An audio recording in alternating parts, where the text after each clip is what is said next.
When looking at the whole, or at averages, you don't see the individual cases of rises and declines, which are far greater.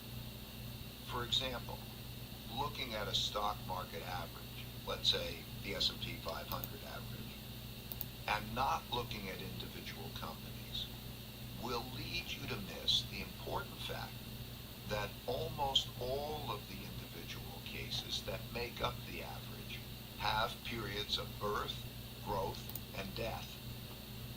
For example, almost all companies that existed 100 years ago have died, and new ones were born to replace them. But that's not apparent in the average. Match with a local TurboTax expert at our new in-person locations. They're specialized in your unique tax situation. They can file your taxes for you and keep you updated every step of the way. So get your taxes done by a local TurboTax expert.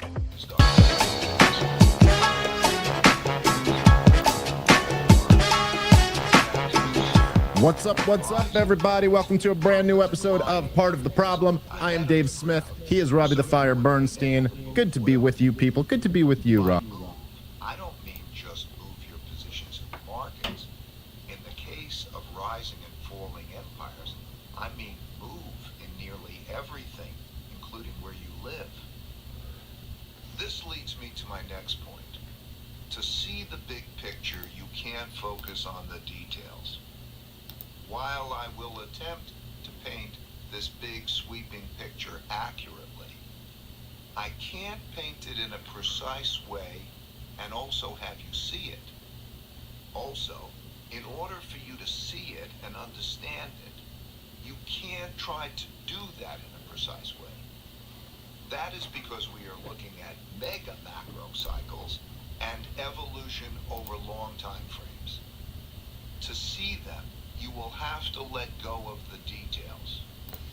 Of course, when the details are important, which they often are, we will need to go from the very big and precise picture to a more detailed one.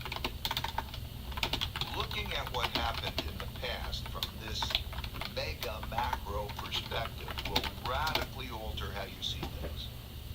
For example, because the span of time covered is so large, many of the most fundamental things that we take for granted, and many of the terms we use to describe them, do not exist over the full period of time.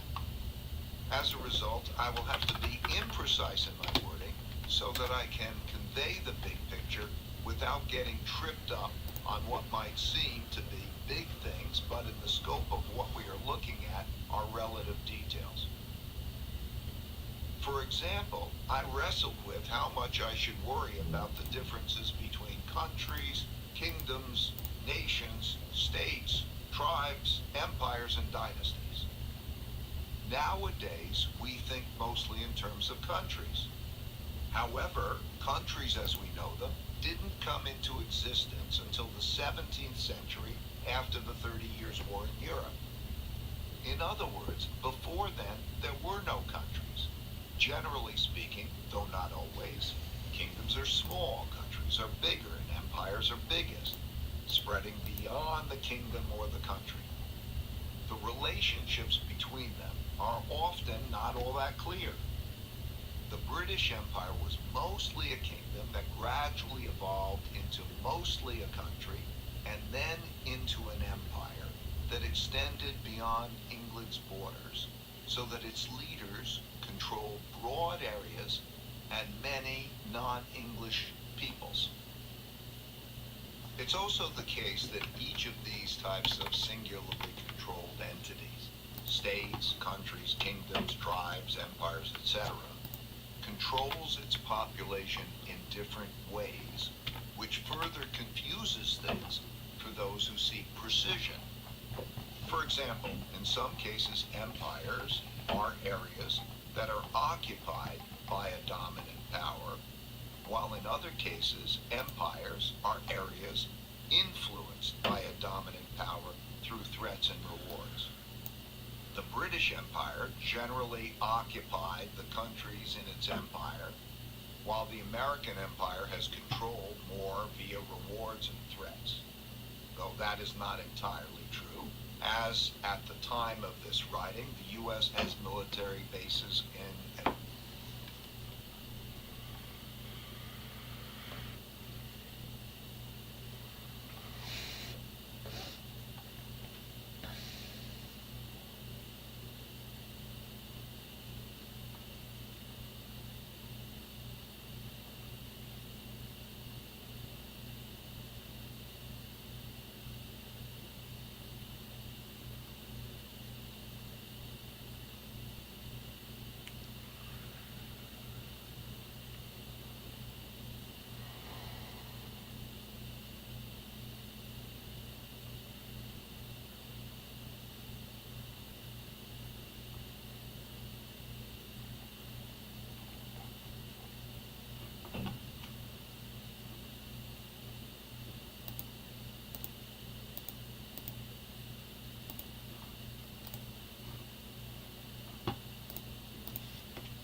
I'm David Lichtenstein.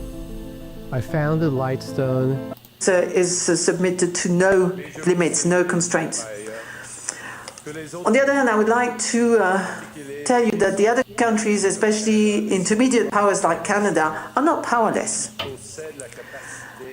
They have the capacity to build a new order that encompasses our values, such as respect for human rights, sustainable development, solidarity, sovereignty, and territorial integrity of the various states. The power of the less power starts with honesty.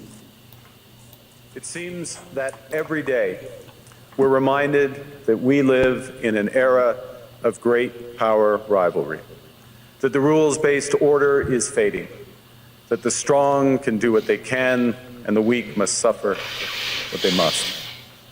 And this aphorism of Thucydides is presented as inevitable, as the natural logic of international relations reasserting itself. And faced with this logic, there is a strong tendency for countries to go along to get along, to accommodate, to avoid trouble, to hope that compliance will buy safety. Well, it won't. So what are our options?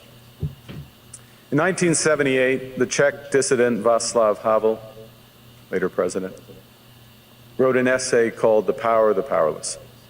And in it, he asked a simple question: how did the communist system sustain itself? And his answer began with the greengrocer. Every morning, the shopkeeper places a sign in his window: "Workers of the world unite." He doesn't believe it. No one does. But he places the sign anyway to avoid trouble, to signal compliance, to get along. And because every shopkeeper on every street does the same, the system persists. Not through violence alone, but through the participation of ordinary people in rituals they privately know to be false.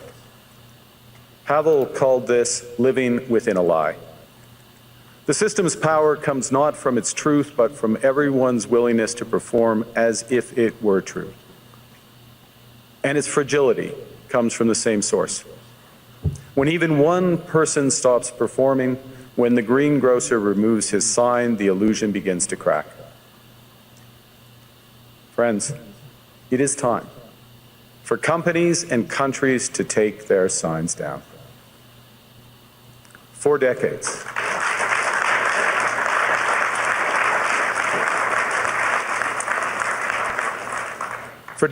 countries like Canada prospered under what we called the rules-based international order.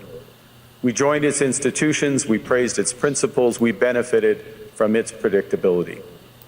And because of that, we could pursue values-based foreign policies under its protection. We knew the story of the international rules-based order was partially false, that the strongest would exempt themselves when convenient, that trade rules were enforced asymmetrically. And we knew that international law applied with varying rigor depending on the identity of the accused or the victim. This fiction was useful, and American hegemony in particular helped provide public goods, open sea lanes, a stable financial system, collective security, and support for frameworks for resolving disputes. So we placed the sign in the window. We participated in the rituals, and we largely avoided calling out the gaps between rhetoric and reality. This bargain no longer works. Let me be direct. We are in the midst of a rupture, not a transition. Over the past 2 decades, a series of crises in finance, health, energy, and geopolitics have laid bare the risks of extreme global integration. But more recently, great powers have begun using economic integration as weapons.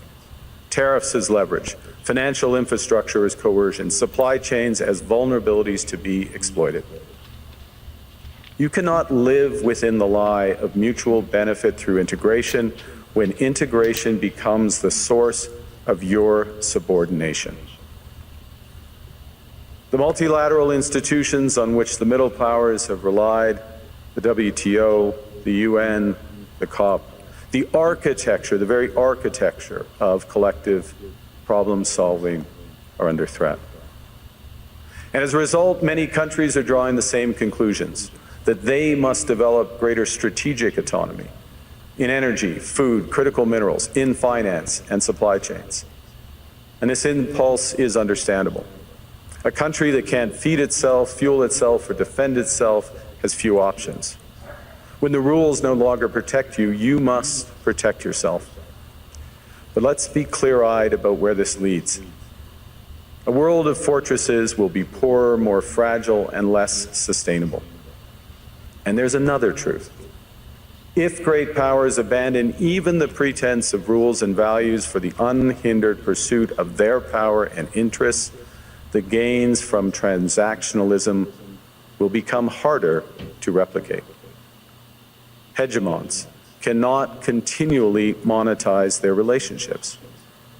Allies will diversify to hedge against uncertainty. They'll buy insurance, increase options in order to rebuild sovereignty. Sovereignty that was once grounded in rules but will increasingly be anchored in the ability to withstand pressure. This room knows this is classic risk management. Risk management comes at a price. But that cost of strategic autonomy, of sovereignty, can also be shared. Collective investments in resilience are cheaper than everyone building their own fortresses. Shared standards reduce fragmentations. Complementarities are positive sum. And the question for middle powers like Canada is not whether to adapt to the new reality. We must.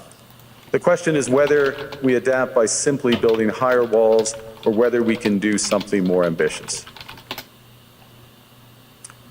Now, Canada was amongst the first to hear the wake-up call, leading us to fundamentally shift our strategic posture. If a donation makes sense for you right now, I'm asking you to pitch in to the Democratic Party's. Canadians know that our old, comfortable assumptions that our geography and alliance memberships automatically conferred prosperity and security, that assumption is no longer valid. And our new approach rests on what Alexander Stubb, the President of Finland, has termed value-based realism. Or to put another way, we aim to be both principled and pragmatic. Principled in our commitment to fundamental values, sovereignty, territorial integrity, the prohibition of the use of force except when consistent with the UN Charter, and respect for human rights. And pragmatic in recognizing that progress is often incremental, that interests diverge, that not every partner will share all of our values. So we're engaging broadly, strategically, with open eyes. We actively take on the world as it is, not wait around for a world we wish to be. We are calibrating our relationships so their depth reflects our values. And we're prioritizing broad engagement to maximize our influence. Given the fluidity of the world at the moment, the risks that this poses, and the stakes for what comes next. And we are no longer just relying on the strength of our values, but also the value of our strength. We are building that strength at home.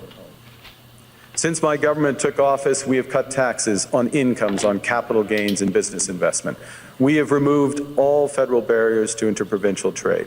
We are fast-tracking $1 trillion of investments in energy, AI, critical minerals, new trade corridors, and beyond. We're doubling our defense spending by the end of this decade, and we're doing so in ways that build our domestic industries. And we are rapidly diversifying abroad. We've agreed a comprehensive strategic partnership with the EU, including joining SAFE, the European Defence Procurement Arrangements. We have signed 12 other trade and security deals on 4 continents in 6 months. The past few days, we've concluded new strategic partnerships with China and Qatar. We're negotiating free trade pacts with India, ASEAN, Thailand, Philippines, and Mercosur. We're doing something else. To help solve global problems, we're pursuing variable geometry.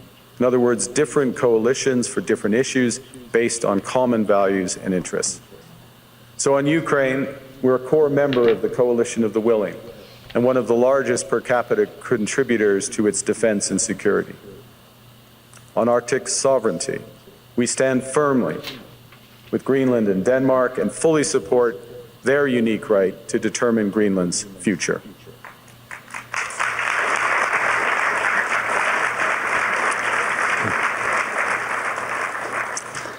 Our commitment to NATO's Article 5 is unwavering. So we're working with our NATO allies, including the Nordic-Baltic Gate, to further secure the alliance's northern and western flanks, including through Canada's unprecedented investments in over-the-horizon radar, in submarines, in aircraft, and boots on the ground, boots on the ice. Canada strongly opposes tariffs over Greenland and calls for focused talks to achieve our shared objectives of security and prosperity in the Arctic. On plurilateral trade, we're championing efforts to build a bridge between the Trans-Pacific Partnership and the European Union, which would create a new trading bloc of 1.5 billion people.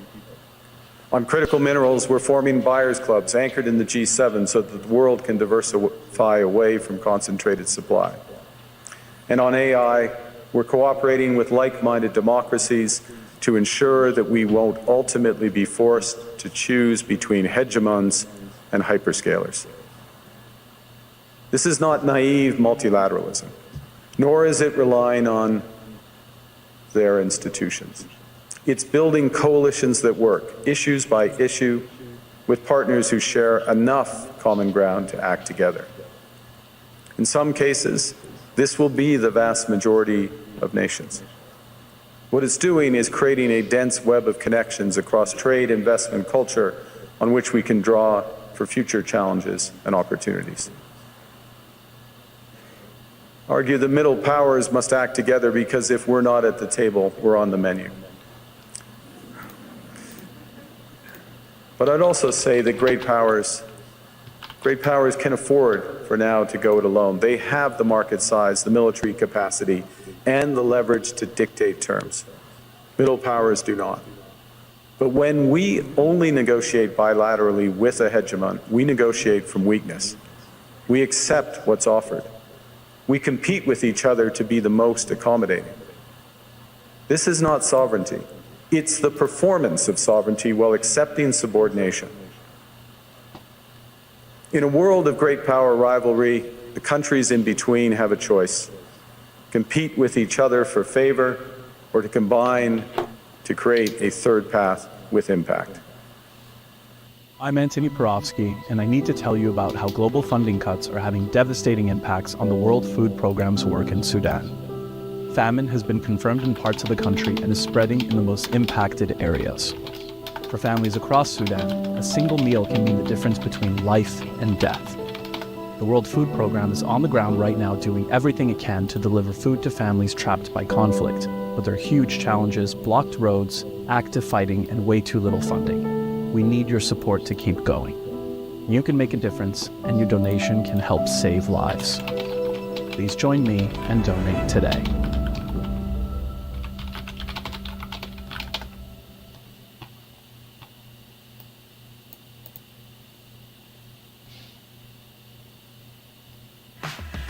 From hard hats to steel-toed boots, Grainger's got your safety needs covered. Literally. Shop Grainger's vast inventory. We shouldn't allow the rise of hard power to blind us to the fact that the power of legitimacy, integrity, and rules will remain strong if we choose to wield them together. Which brings me back to Havel. What does it mean for middle powers to live the truth? Well, first, it means naming reality. Stop invoking rules-based international order as though it still functions as advertised. Call it what it is: a system of intensifying great power rivalry where the most powerful... Wow, that's a big crowd. It's a lot of people. I think it's like a record. So these are accomplishments. We have a lot of accomplishments, and as you know, this is the anniversary, first anniversary, January 20th, and it's been an amazing period of time. We have a book that I'm not going to read to you, but these are the accomplishments of what we've produced. All page after page after page, individual things. I could stand here and read it for a week and we wouldn't be finished. But we've done more than any other administration has done by far in terms of military, in terms of ending wars, in terms of completing wars. Nobody's really seen very much like it. I think it's appropriate that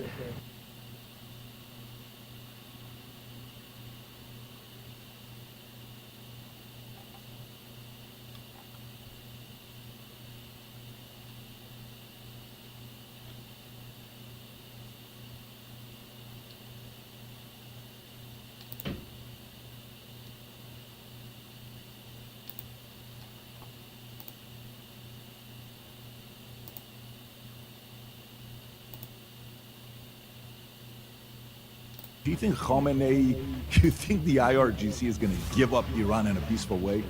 him calling protest.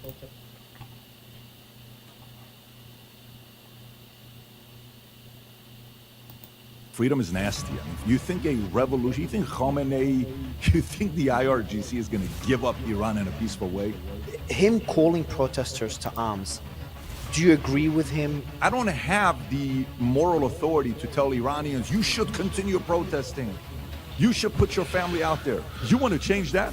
And they've been ruling for 47 years. You think one day you're going to wake up and that's it? The regime has done one thing very well for them, and that's destroy any form of opposition. It is not easy to fix Iran. It's going to be very nasty. These are nasty people. These are people that like public execution. You ever seen Game of Thrones? That's their model.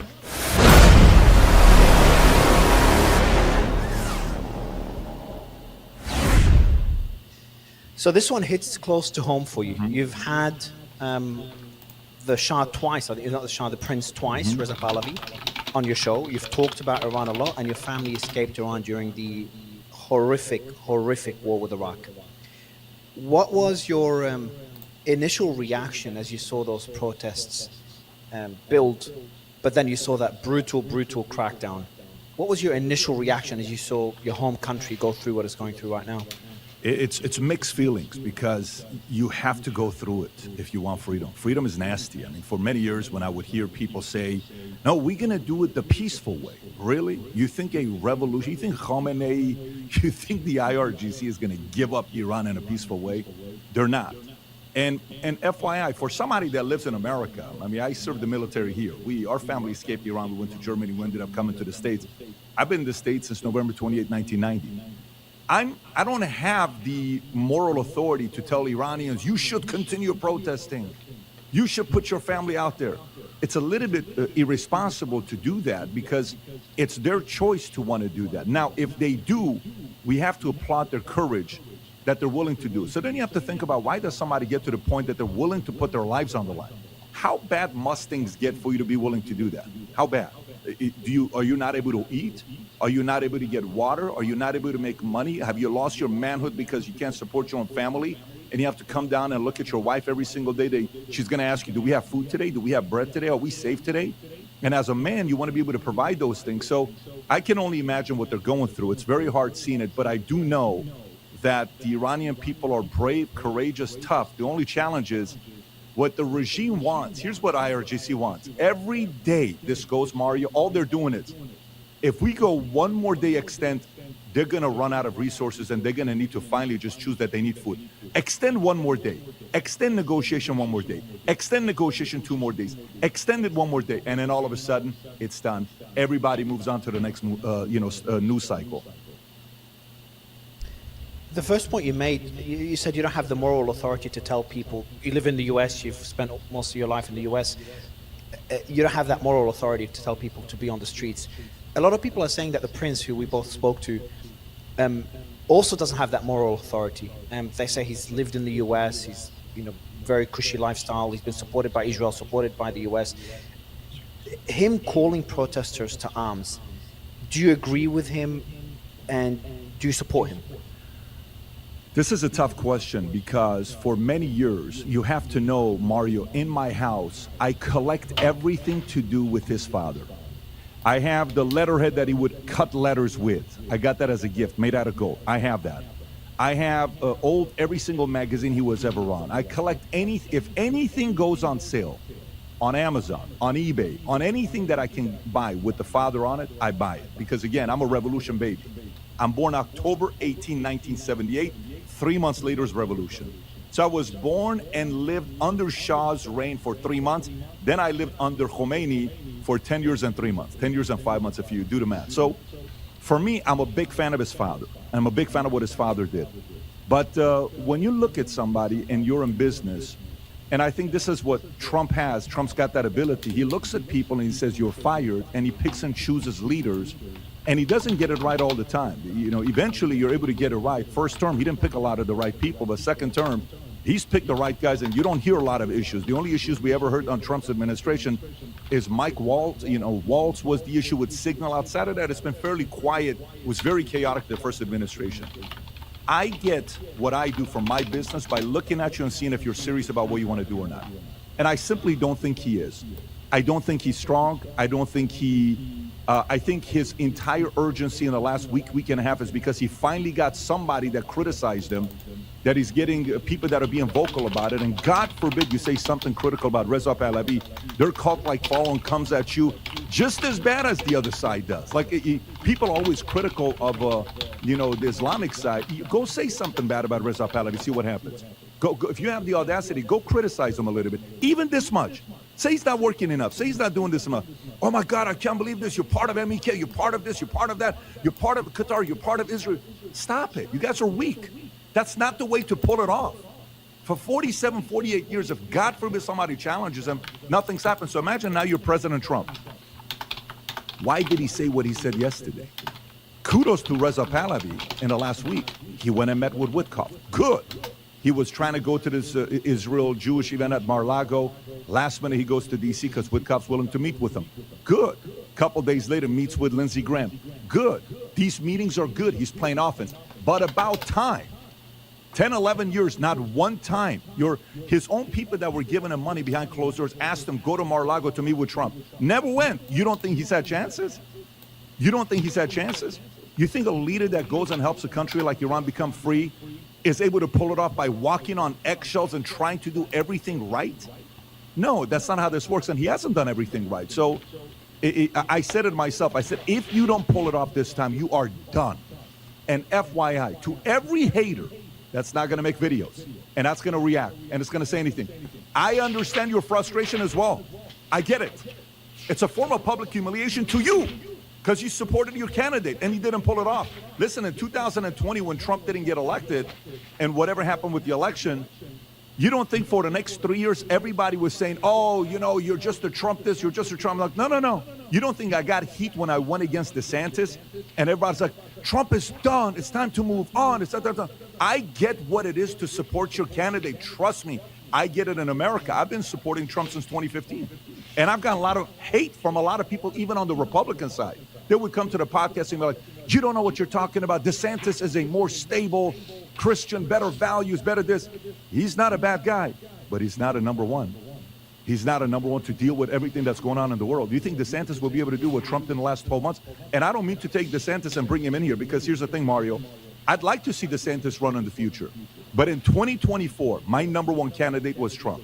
So now, to the Iranians that are upset, I get you. I understand you. I understand what you're doing. But unfortunately, he had no competition, and the White House is looking at the different options. And the White House is not going to be cornered to just one person. You better pick him or else. No, they want to see a couple other options. And again, this is too early because things could change. You know how the president is. He's unpredictable. Tomorrow he can get up and do an interview with Reza Pahlavi, and this is our guy, and here's what we're going to do. Anything could change, but up until this point, I give Reza Pahlavi credit for the last week of playing offense. You have to give him credit for the last week. Yes, he had a couple mishaps. In one of the interviews, when somebody asked him a question and said, so what do you think? Well, I didn't ask him to do it. They did it. They wanted me to do this job. I didn't ask him to do it. I didn't ask him to do it. It's not how leaders speak, but for the most part, I got to give him credit. 90% of the stuff that he's been saying in the last week have been pretty solid, but we saw what Trump said yesterday about him. The problem, and actually, first, before giving you my thoughts, where do you stand on whether the US should strike Iran and to what extent? Look, here's the thing with Trump, and let me tell you how it is when you're a tough guy, when you're a strong man, and Trump is. When you're a tough guy, you don't want to see fights take place. Like, let me give you an example. If you've seen the movie Roadhouse, back in the days with Patrick Swayze, you're a good-looking guy, so maybe you've seen it before. Patrick Swayze, there's a scene where all his bodyguards are there when he first comes in. He says, ask him to leave, but be nice. Ask him to leave, but be nice. All this stuff that he's saying, be nice. Why? You can beat up that drunk guy in the club that's messing around. Why are you asking him to leave, be nice? Because you don't want to fight. What does fights do? It's nasty. Bottles being thrown, injury, 9/11, cops show up reporting, lose money, lose business, have to buy new furniture, have to buy... You don't want a war in a club. You think President Trump wants a war? No, he doesn't want a war.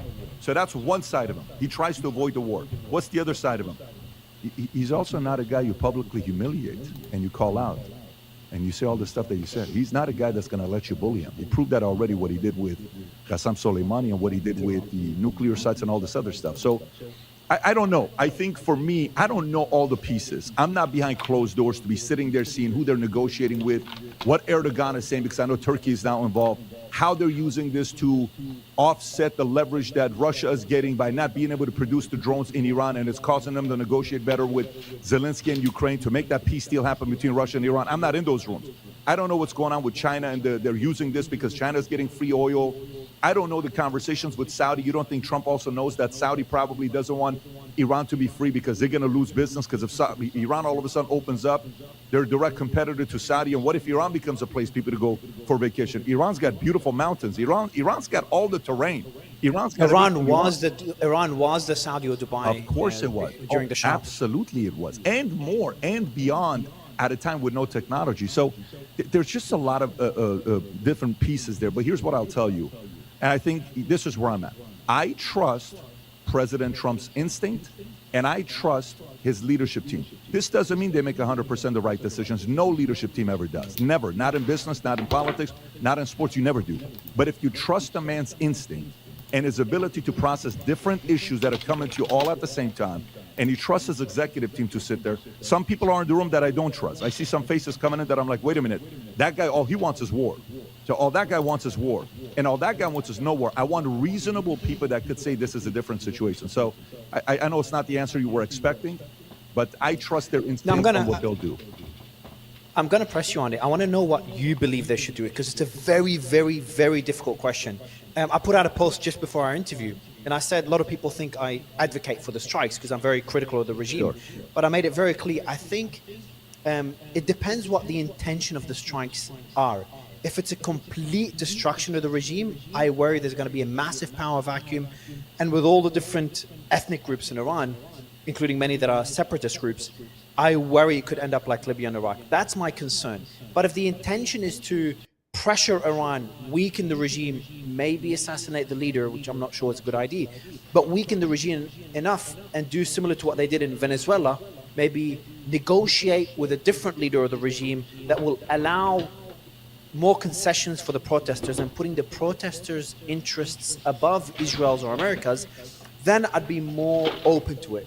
So it's more the intention behind the strikes rather than the strikes themselves. Where do you stand? Yeah, so I'm going to give you my opinion on how I process this. So I live in Florida. Let's just say I live in Miami, okay? And in Miami, there's a guy going around killing people, okay?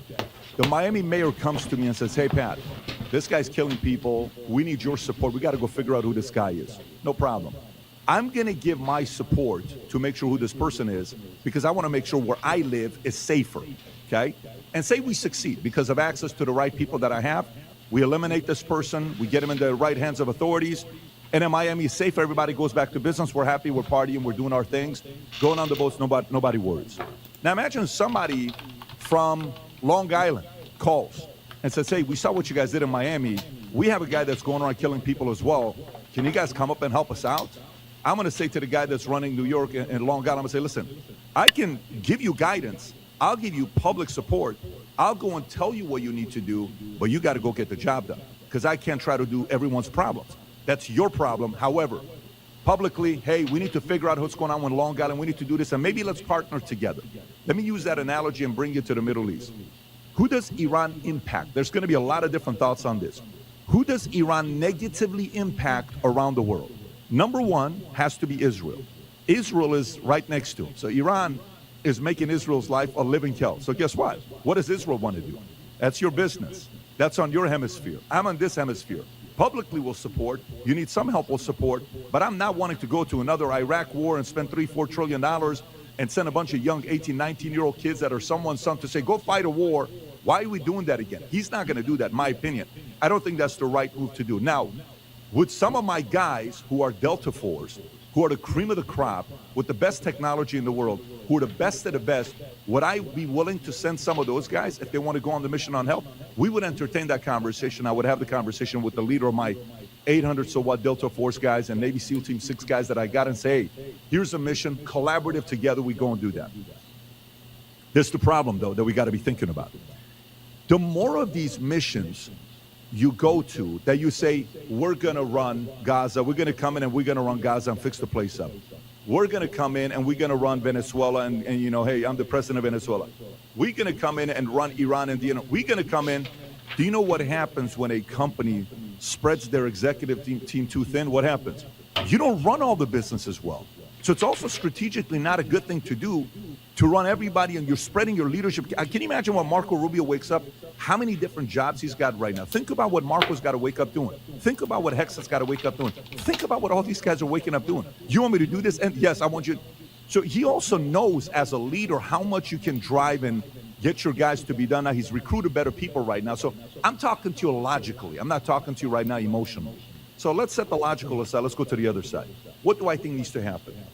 Do I think the world's a safer place without Khamenei? Yes. Do I think the world's a safer place without the regime? 100%. Do I think the Iranians who are involved in IRGC and they're running the government, all they're sitting thinking to themselves, what can we do to get another Democratic president in the White House? We need another Biden. We need another weak leader like Obama who's not going to do anything. We need another weak leader, even on the Republican side, that's going to go in, that's all about, you know, weapons of mass destruction. We just need another person like that. That's what we need to be in the White House. So let's wait. Let's give Trump whatever he wants. Let's flatter him, and let's make him feel good and all this other stuff, and we will attack in 3 years. You don't think they're thinking that? They know he's only got 3 years left. So if I'm America, if I'm Trump, I'm thinking, what's the right thing 20 years? What's the right thing 40 years? Not what's the right thing 1 week, 1 month, 1 year, and I'm certain he's thinking that way. So in my opinion, if I can team up with others and find a way to completely change that regime, I'm 100% supportive of it in a way that it doesn't turn into an Iraq spending $3 trillion sending all our soldiers there. That's why it's complicated. It's not easily to be said. So to me, I do think the world's a safer place with them not being there. I feel safer with, you know, the fact that Maduro's no longer in Venezuela. I feel safer that this guy's talking Greenland. I feel safer that they're having these conversations. But some of the stuff that you saw as well, whether, you know, they brokered a deal. Why did the attacks, why is Trump no longer threatening?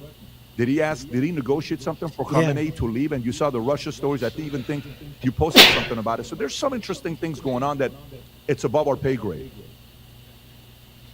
Or he could be bluffing to surprise them. The element of surprise is one of his strengths. You know, you don't want your enemy or your rival to know what you're thinking, otherwise you're very predictable. So he could be doing what he did before the 12-day war. That's another option. Maybe give the audience, though, you've done a great job in your interview with the prince. What was Iran like before the revolution? What was it like as a country, as an economy? It was doing very well. But also the ugly side of it, because the Shah as well was very brutal in his crackdowns. There's a lot of stories, the intelligence services cracking down on any dissent whatsoever. So while he was a great leader for his country, and you can use examples like the UAE, Saudi, he was also very brutal in his rule.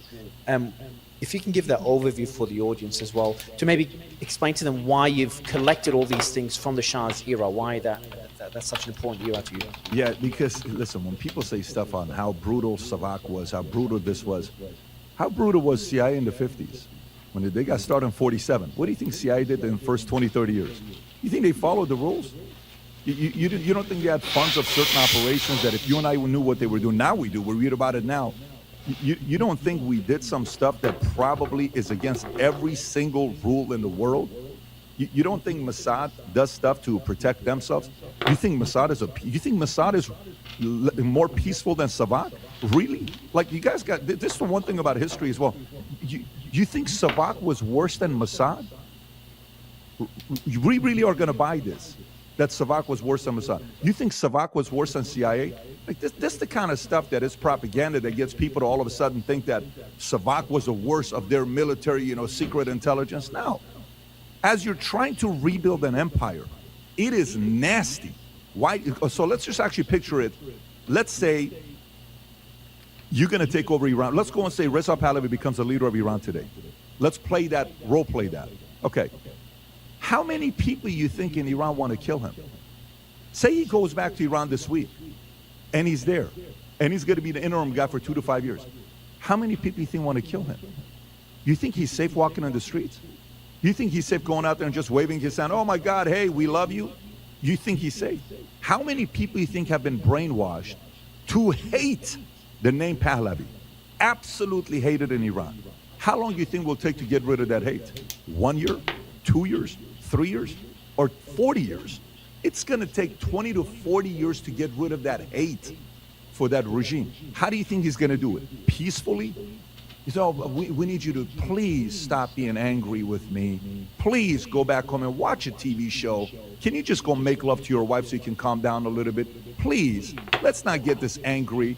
What do you think it looks like running a world like that? What do you think it looks like running a country like that? Like, people live in La La Land. And by the way, I'm going to get a lot of hate for this, but what do you think it's like running a country like Iran? Like, you think this is just going to be all, fun and easy and, you don't have to have certain things to get news? You don't think your own people that are on your team. So imagine, let's go to it. Reza Pahlavi goes back to Iran. Who's his team? Military leaders he brings from America? You think he's going to call General Mattis? Hey, Mr. Mattis, can you come and help me in Iran? You think Mattis is going to go? Who do you think is going to go? He has to get people from Iran that are in the military. You think they're on his side? How does he know they're on his side? You don't think they've been trained to lie to him? You don't think they've been trained to flip on him? What do you do with those guys that flip on you? What do you do with the guys that everything you're talking is being recorded and they're going and leaking it to somebody else because their loyalties to somebody else, not to Reza Pahlavi? How do you think this works? And what does he do? So the fact that Mohammad Reza Shah Pahlavi, the king, not the son, Reza Pahlavi, not the crown prince, the son Reza Pahlavi, because the empire fell. So it's not like the empire is here for us to call him crown prince. The empire fell. He's Reza Pahlavi. This is how I introduce him now. When the father came in at a young age, and he was able to pull off what he did to Iran from 21 years old or whatever his age was to end of it, 37 years where he died. You think that's easy to do? It's one of the greatest stories, comeback stories of what he did in Iran, ever. Iran is one of the greatest stories of all time of how it went from a regime nobody looked at. Men were marrying 9-year-old girls. People were being taken advantage of, slaughtered. The business had no diplomatic ability to work with other people and talk with other people. There was diplomacy. Reza Pahlavi brought diplomacy. All of these things happened. Some of the biggest meetings in the world, I even think Stalin, Roosevelt, and another world leader had a meeting in Iran. Out of all the places they decided to meet, they met in Iran. Why do you meet in Iran? You feel safe in Iran? You think right now President Trump, like imagine if today, President Trump, Modi, and Zelensky decide to have a peaceful meeting in Tehran, Iran. You think that happens today? No, it doesn't happen today. So, no, what he did was literally impossible as a young man, and you got to applaud him. So to today, it is a very different story to this. Anybody goes and tries to change the regime in Iran, it has to be a tough guy. It has to be a strong guy. It has to be a guy that's willing to get a little bit nasty. It's not going to be this peaceful regime like a Gandhi-like person showing back up to... No. And by the way, the CIA used to claim, and they sold us that Khomeini was supposed to be a Gandhi-like. Was he? Was he when he killed the 2,000, military leaders the moment he came in? Was he when he's chasing down the Baha'i people, killing them left and right, and the Baha'i people had to hide? Was he when the Hollywood of Iran, Farrokhzad, all these other guys, that the community that was TV people, they had to hide? What happened to all these Gugush, all these beautiful singers? Where did they escape to? Why did they not stay there? You think it was safe? No. It is a night. And by the way, maybe I'm saying what they can't say. Maybe I'm saying what's not Hollywood. Maybe I'm saying what is not going to get a lot of support. But give me a flip and break. Someone's got to tell the truth. It is not easy to fix Iran.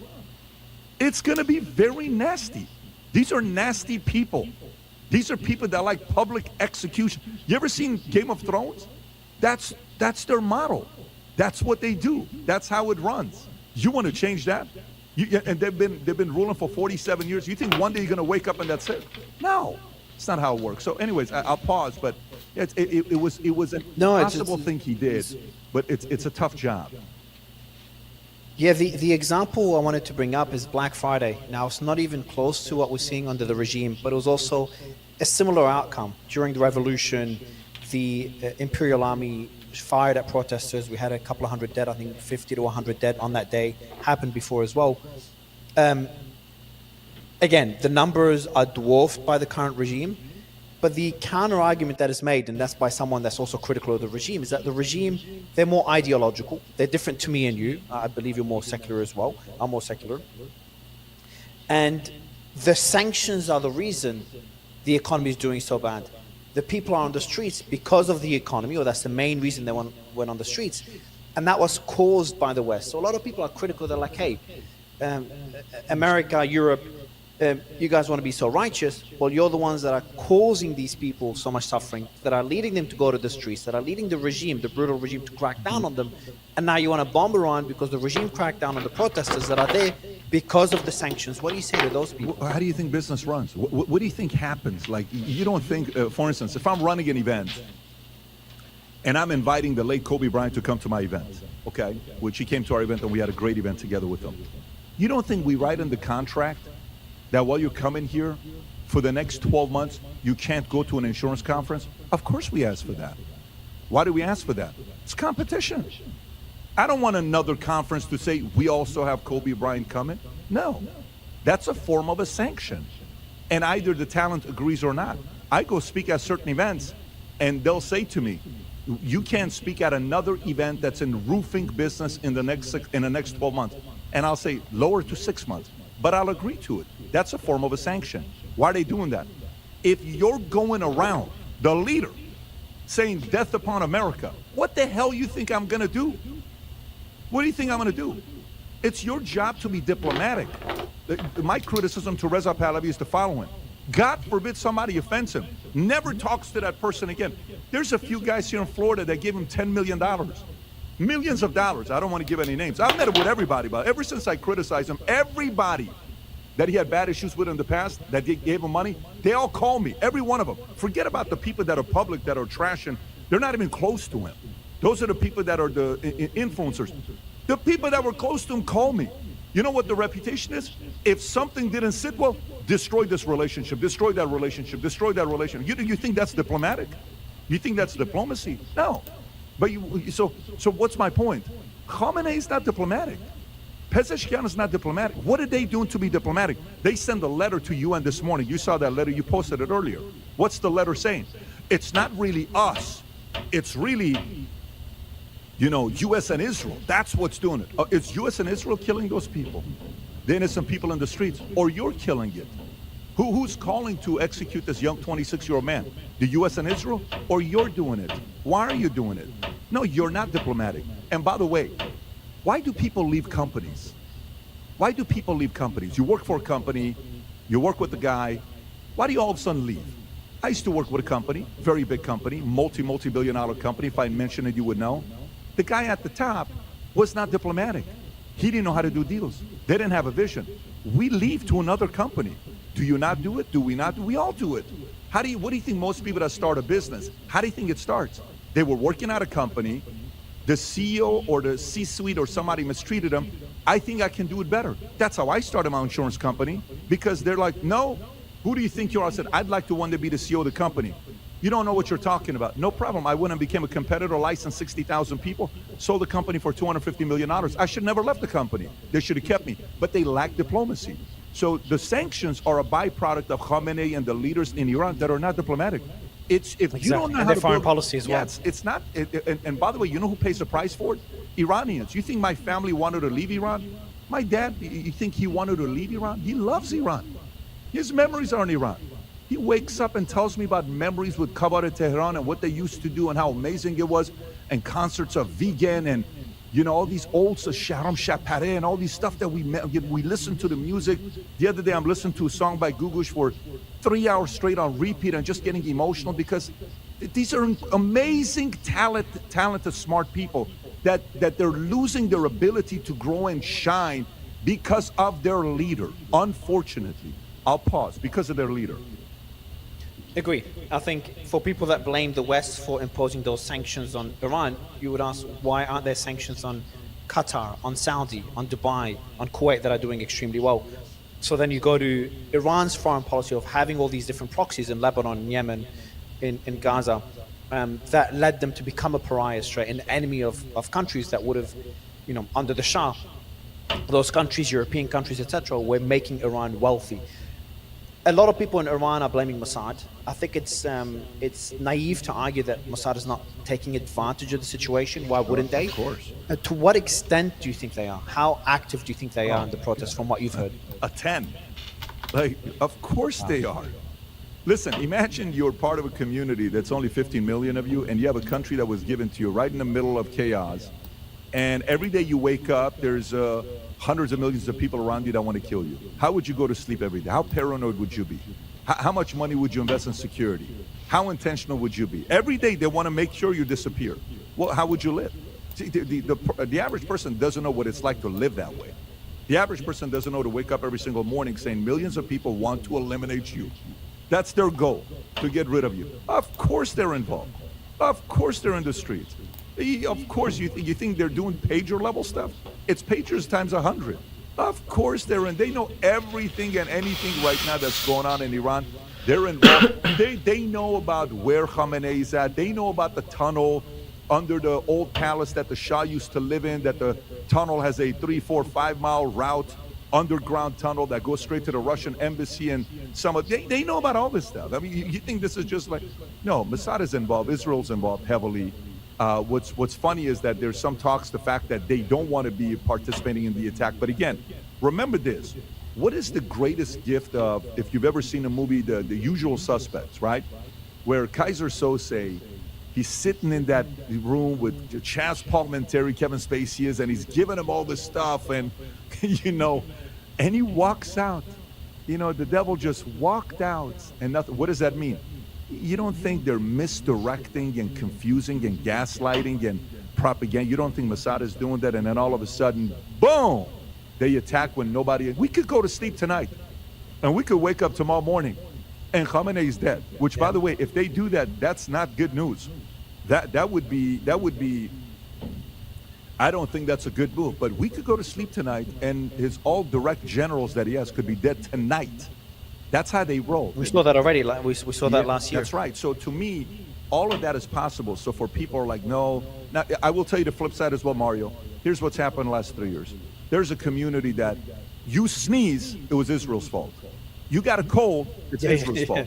Your video didn't do well, it's Israel's fault. Venezuela, it's Israel's fault. Venezuela, it's Israel's fault. You know, there was the Yankees didn't get Shohei Ohtani, it's the Jews' fault. It's Israel's fault.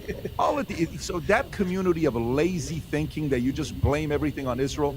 Honestly, to be honest with you, people are getting tired of it, and they're no longer. They've lost credibility. I do believe a lot of things are Israel's behind it.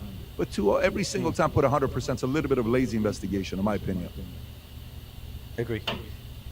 Do you worry about... At first you said the Khamenei getting killed is bad news.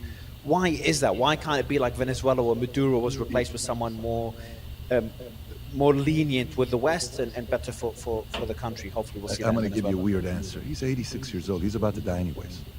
Leave it alone. You don't need to kill him. If you're going to kill somebody, kill a 45-year-old. I'm just being honest. If you're going to go out there and take out a leader, go after the leader that's got a 40-year run rate. Who cares about a 3-year run rate? This time has come. If you're going to do it, I'm not imposing anything for people to be done. But all I'm saying is, take out a young leader. Okay? When you hear stories about USSR, the Soviet Union was following Ronald Reagan 17 years before he ran because the way he would communicate would get people to get behind him. That's the guy that was their enemy. Guess who they took out? How old was Charlie Kirk when they took him out? 31. Why did they take him out? He's got 60 more years. 60 more years they got. By the way, to be honest with you, that was the number one guy they took out, in my opinion. Okay, a 3-year run. Story is the guy that was their enemy. Guess who they took out? How old was Charlie Kirk when they took him out? 31. Why did they take him out? He's got 60 more years. 60 more years they got. By the way, to be honest with you, that was the number one guy they took out, in my opinion.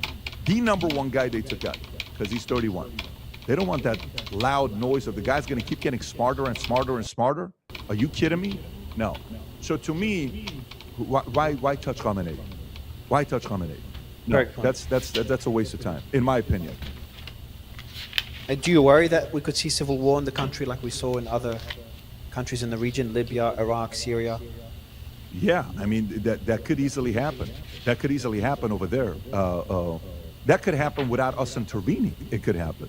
Yeah. That could happen whether we do that or not. Here's the reality of it. We need more options. Like if I'm in Iran, I'm literally going behind people that I think are fair, reasonable, and I'm trying to prop them up. But this is the problem that you got to go. So MEK eats Reza Pahlavi for a living. They fight, right? And MEK, I'm like the furthest guy that would be an MEK guy because of what do you call it? Marxism meets Islamists or extremists. But guess what? That's okay. We need competition. Because MEK, where Rudy Giuliani, for instance, is saying stuff, this guy's just a boy, he shouldn't run. That's good.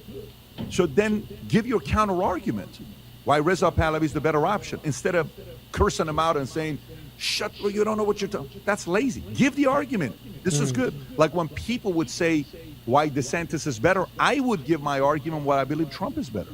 When people would say, Hillary Clinton is better, it's my job to give the counter argument why I believe Trump was better. That's good. That's healthy. Iran needs a lot of options. There's not a lot of options Iran has right now. This is why all the attention goes to Reza Pahlavi. Exactly. That's very. The regime has done one thing very well for them, and that's destroy any form of opposition. The last question I have for you, Patrick, is you cover all developments on your show on a daily basis. What do you make of Trump's first year in office? We've seen Greenland, we've seen Venezuela, we're seeing Iran, we're seeing the tariffs. I mean, this is how I'll put it for you. You ever sit there, and say, how the hell does Elon do it? How do you run SpaceX and Boring Company and Tesla and Twitter and tweet 40, 50 times a day, and who knows how many of them it's him, how many of them is somebody else? I think most of them was probably him. How do you do it, right? You and I will never, ever see an administration like Trump ever again. Never. We will never see it again. To be able to do as much stuff that he's doing within 12 months, never. I was watching Pam Bondi yesterday on TV, okay? And the backdrop was the White House. And I've met Pam Bondi's spouse, okay, her boyfriend. I think, she's in a relationship. I've met Pam Bondi. To work for Trump's administration today, you have to realize you don't have a life. You're doing it for a cause. Look at Marco Rubio next time and look at the bottom of his eyes. How many hours of sleep do you think he's getting? And even when he's trying to sleep, you think he can sleep? All the latest updates, the text, they have to force themselves to sleep right now. These guys have done more in 1 year than 4 presidents did in 2 terms. That's the amount of projects they're managing right now collectively. And not small projects. Most of these projects are considered impossible projects. You want to bring in tariff revenue and change the whole model and get people to support it? And you're now getting, $300 billion of tariff revenue per year? And we used to get nothing, barely anything, 80 billion a year? You're increasing it to those types of numbers? That's going against the grain. That's the amount of opposition of all these billionaire Wall Street economists saying, they don't know how tariffs works. This is the worst thing ever. They shouldn't be doing this. And you're still doing it. And you want to come out here and say you want to buy up Greenland? And Greenland should be part of us?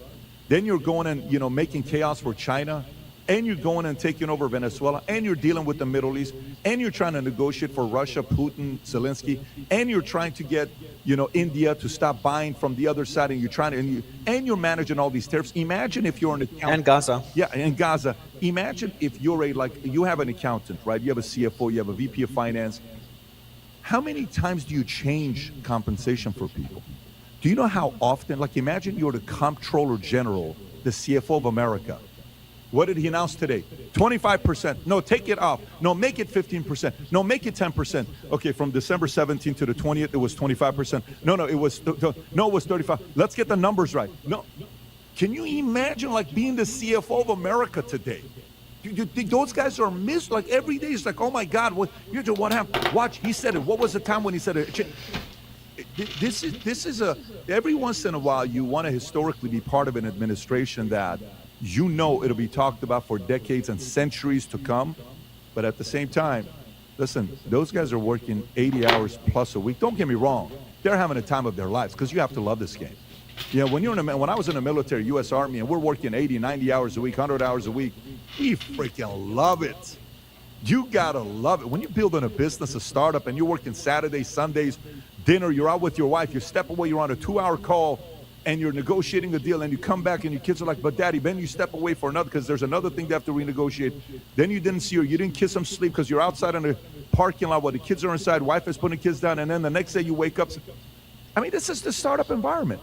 But historic, Mario, originally, just so you know, after 100 days, when we gave him a score, I got a lot of criticism. I gave the president C-, first 100 days. I have a videos documented when I say C-. A lot of the people were not happy with me. I'm giving him a B+ right now, an A-, B+. This is historic, impossible, and to still keep the poise and deal with the criticism and do as much media work with everybody on a daily basis. You're talking to people. You will never see this for the rest of your life in America, ever again. And it makes our life very interesting and gives us Yes, it does. blue lines under our eyes as well. Yes, it does. Patrick, always a pleasure to speak to you, man. Likewise. Thank you so much for your time. Anytime, buddy. Thank you.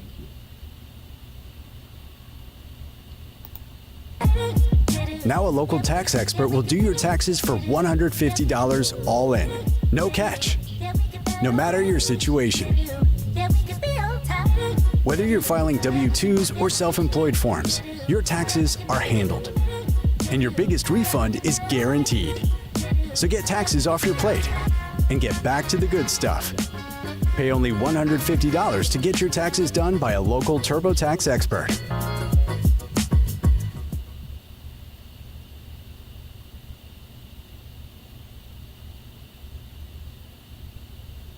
What began as a gutsy, inspirational idea is growing into a disruptor in social media and the creator economy.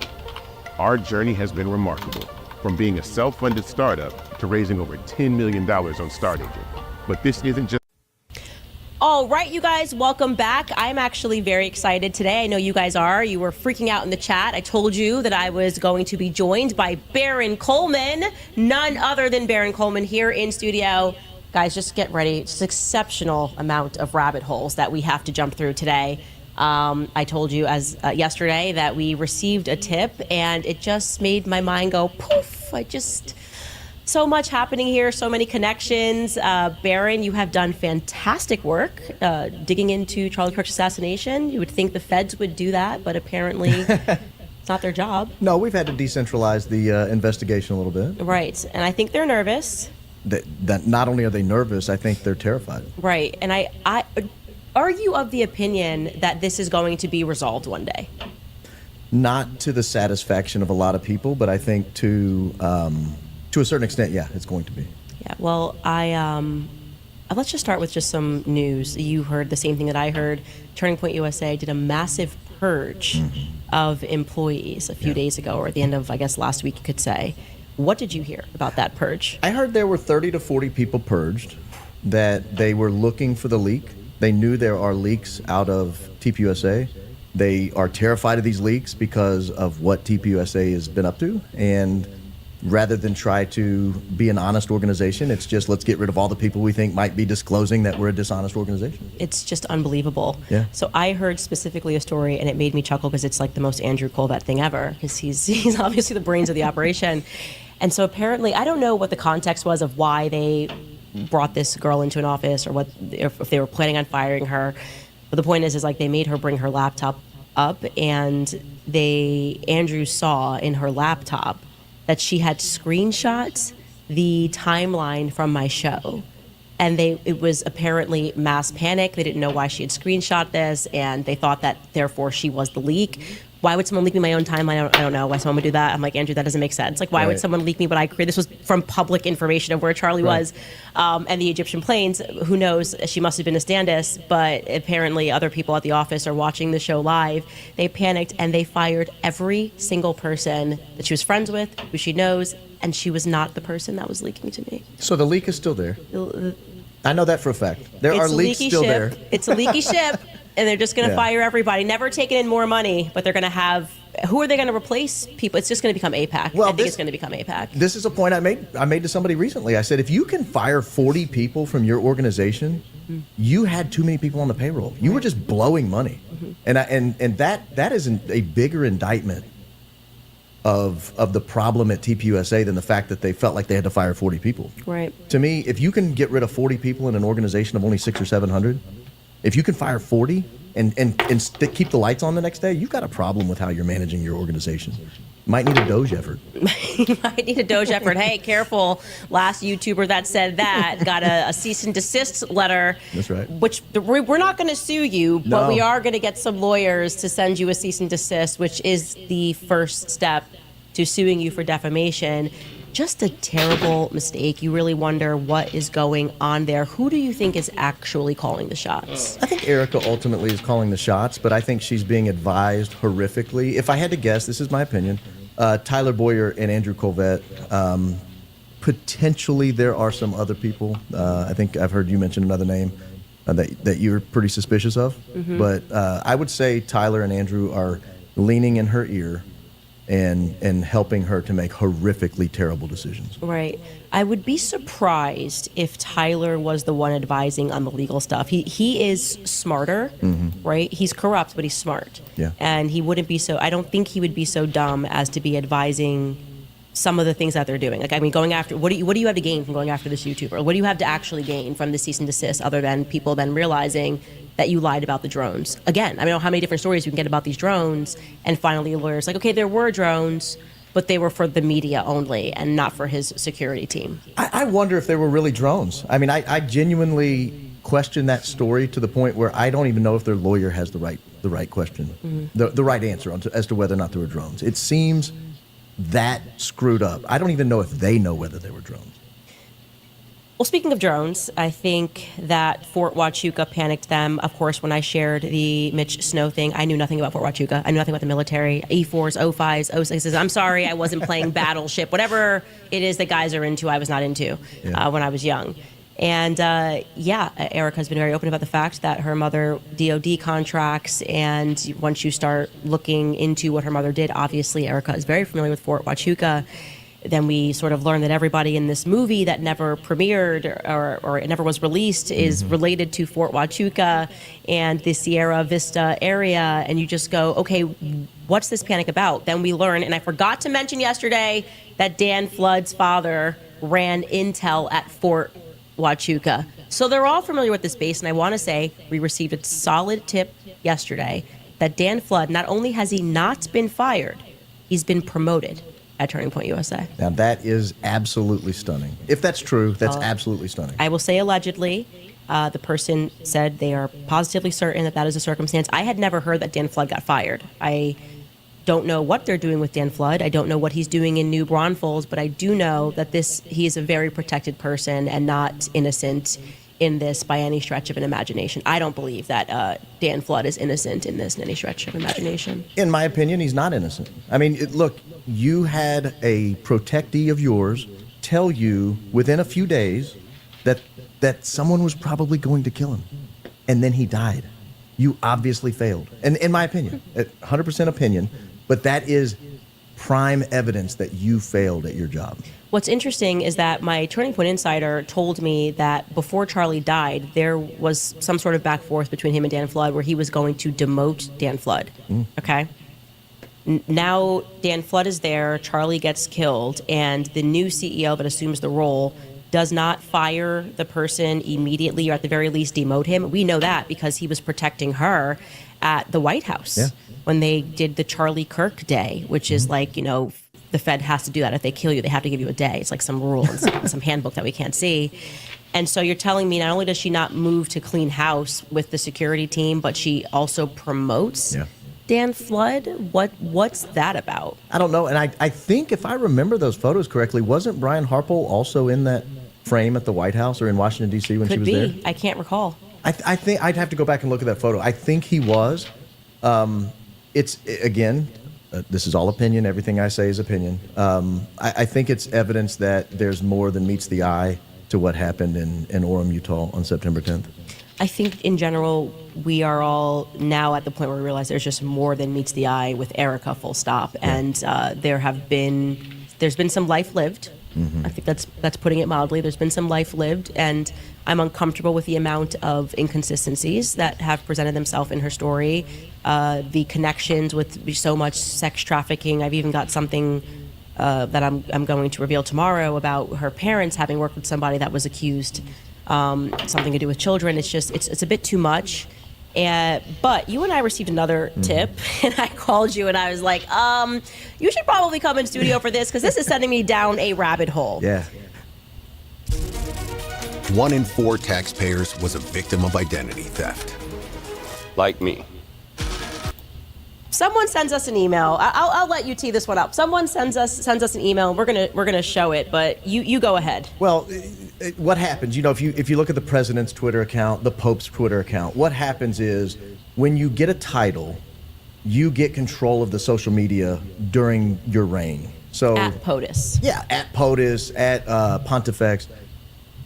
Apparently, Miss Arizona USA has the same thing. That the Miss Arizona USA, whoever's the reigning Miss Arizona USA, gets control of that account. And they don't delete those tweets. And so they're still there 10, 12, 15 years later. You can go back to Erica Kirk's reign as Miss Arizona USA and read her social media, including interesting tidbits about mass shootings. Yes. So back in 2012, you guys may or may not recall, but you will now that I say it, there was this mass shooting that happened in a movie theater where a guy, the public were told, kind of similar to the Charlie Kirk assassination, some guy walks in tactical gear, but this was like, he was like throwing smoke grenades. I mean, looks, in retrospect, pretty military. And then they pull out this guy and they're like, hey, this movie was coming out. Here he is, it's this guy. He did the whole thing. Well, at that time, when Erica was... it was her year as Miss Arizona, somebody just randomly tweeted at her and were like, why haven't you made a statement about this horrific shooting? And Erica replies, and this is what she said. We can show this. And now it says, just so you guys are clear, it says Candace Knavel because she now runs that feed, as he was explaining. But this was Erica tweeting this back at that person. Erica says, one of my best friends was in the theater. So although my acknowledgement hasn't been blasted via social media, it's been more on a personal level. So Erica has a personal attachment via her friend who was in this theater at the time of another shooting. And I'm uncomfortable, and I'm going to tell you why I'm uncomfortable, because I had already sort of built out the satellite of coincidences, tragic coincidences of people affiliated, namely Rob McCoy, how you can start to draw out this like satellite of shootings that have happened or events that have happened, and like, you know, the borderline bar and grill shooting that took place in California. Rob McCoy's the pastor, Thousand Oaks, pastor. He's intimately involved with the victims of the shooting. It's the people that are at the borderline bar and grill are there because they were all at the Las Vegas shooting. Kind of looks like military target, but we're told another story. Then Rob McCoy happens to be in Nashville, and there's another shooting, same story. This trans person, Aubrey Hale, just went crazy and decided to shoot up an elementary school. And I'm starting to wonder, and I'm looking at this stuff and I'm going, is there something that we're missing here with all of these mass shootings, this false dialectic between left and right? It was a trans person. It was a diehard MAGA that did this. And we're all shouting at each other. Are we missing maybe something else. And so I'm starting to revisit these. And I said to you, what if there are just targets and the military is just going in and killing people and then blaming it on some tranny, like at all times, a transgendered person or die-hard MAGA guy just strapped up his guns and did something. And we are also at each other's throats that we're missing something broader. Right. So we sort of re-examined this shooting, and some interesting stuff came up. Yeah, one of the victims was at a mass shooting a few weeks before the mass shooting where she died. And that immediately sent off alarm bells in my head. You immediately start looking. You said, hey, did you know she had been in Toronto? Well, what are you talking about in Toronto? Well, she was at a mass shooting in Toronto. What got me was, and this was a mall shooting, for those that don't remember, it's back in 2012. A lone gunman, a crazy guy, walks in and just starts shooting up a mall. I think he fired 8 or 9 shots, Into killed a a few food people. court. Yeah, food court. And Jessica Gowie, Ghawi, there she is right there. Jessica Gowie was in that food court. She paid her bill at, like, I don't remember, $6.20 or something like that. And 3 minutes later, the shooting started. But in those 3 minutes, she said she had a really weird feeling in her stomach, decided she didn't want to be around, and she walked out. And I thought, that's weird. She has this premonition that something bad's going to happen. Then a mall gets shot up. And then a few weeks later, she dies in a mass shooting. It's a very weird set of circumstances, and that's just the beginning of the weirdness. And she was shot 6 times. Yes. So this theater, we're supposed to, we're told this guy just went crazy or whatever. This girl got shot 6 times, 12 victims in total, including an unborn child. And Jessica is unique in that not only is she shot 6 times, but the person next to her was it an ex-boyfriend? It's hard to tell if it was an ex-boyfriend. She used to live in New Braunfels, Texas, of all places. Bam, that's another thing. And I'm like, what goes on in New Braunfels, Texas? That Jessica Gowie also lived there. She was in New Braunfels, Texas. She goes to visit her boyfriend in Toronto. So I'm assuming this guy that she died with was not a boyfriend, but she died with a guy. Mm-hmm. And he had flown in from New Braunfels, Texas to see her, to go to this movie in Aurora, Colorado. It's a really weird set of he survived the shooting. He did. He was shot in the rear end, I think. Right. And strangely, he describes like he knew she was dead and she had brain splatter. And yet then we hear that rather than leaving her where she is, 2 police officers go into the theater and they pull her into a police car and personally say that they take her to a hospital. If I like it, I'll just get it in every single color that they come out with. And that's exactly what I've done with Comfort Clothing's Cloud Zip collection. This is in the color blue. I don't know, just something about this Jessica Gowie twice bad luck of being at a shooting, and then also, of course, this location, Aurora, Colorado, which is where the shooting took place, being so close to Columbine. It's just 20 miles away from Columbine, and both of these locations are, this is, in Aurora, Colorado, there actually is an Air Force base. It's now the Space Force base, but it used to be an Air Force base back when Columbine happened and when the Aurora shooting happened, I think through 2021. I did take some notes on that, so I just want to get that right. It was the Buckley Air Force Base from the year 2000 to 2021. So there's a military presence here, and I'm starting to notice this common thread of military people that are just like in that theater alone. There were a ton of military guys that were victims of the shooting, and there's one other thing that aside from New Braunfels, Texas, that is another theme in this Jess Gowie, that's where my eye went to when I looked at the victims. Like, this is strange. In her background, I think her background is interesting because she has an adopted brother, and I just don't know what to make of that. Yeah, her dad divorced her, or maybe her mother divorced her dad. I don't remember, when she was very young, 3, 4, 5 years old. And they've lived apart. And it was interesting to me because when her father passed, she was not mentioned in his obituary. His daughter, who was tragically murdered not terribly long before he died, was not mentioned in his obituary. It's a little weird. But he was mentioned in hers. And sometime after, is a big age gap, but after she leaves the house, the father adopts this young boy and raises this young boy as his son. And it's just weird. I don't want to draw any too weird of a connection, but it's a very weird look. Yeah, it's if just you dig like into it. that thread of like military and New Braunfels, Texas, and Colorado Springs area, whatever you want to call it, which I told you Charlie was supposed to speak at the next day after UVU. And I go back because, and I know people are going to shout at me because they keep telling me I have to read it.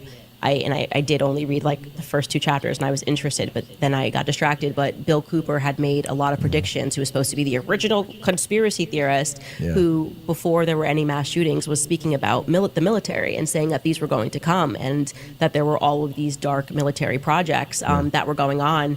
And I think just on the basis of what we know, when we start to unpack our military, MK Ultra, Project Looking Glass, literally there are satanic connections in the military. This seems self-evident to me that our military has been up to no good for a very long time. And of course, I'm talking about the top.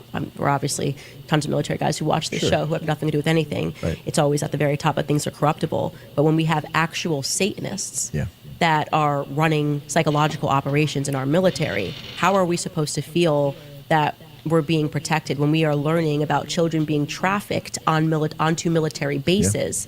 How are we supposed to feel that our military are the good guys that are out here to, serving our country, trying to protect us, especially as our country has been largely in a steep decline?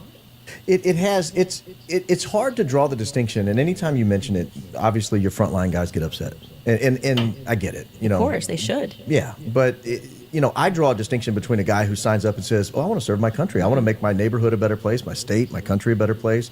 I want to protect freedom. I want to advance liberty." And then when they get in the battlefield, it's all about the guys around them, and it's heroism and courage left and right all over the place.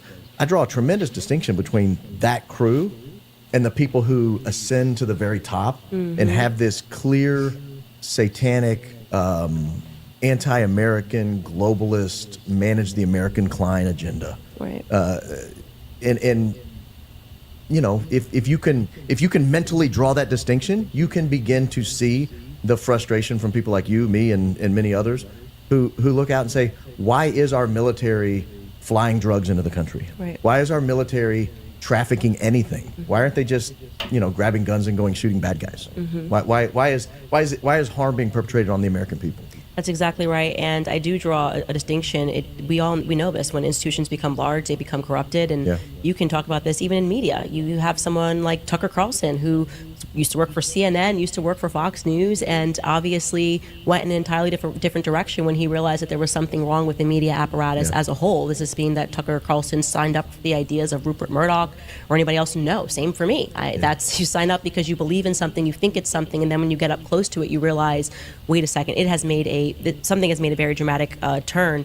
I want you to actually watch this clip before we go to break, because there was a woman named Catherine Griggs who was married to a colonel in the Marine named George Griggs in the late 1980s. And this is about things got real weird, I would say, after they shot JFK. I think it's almost like the satanic agenda began to catalyze.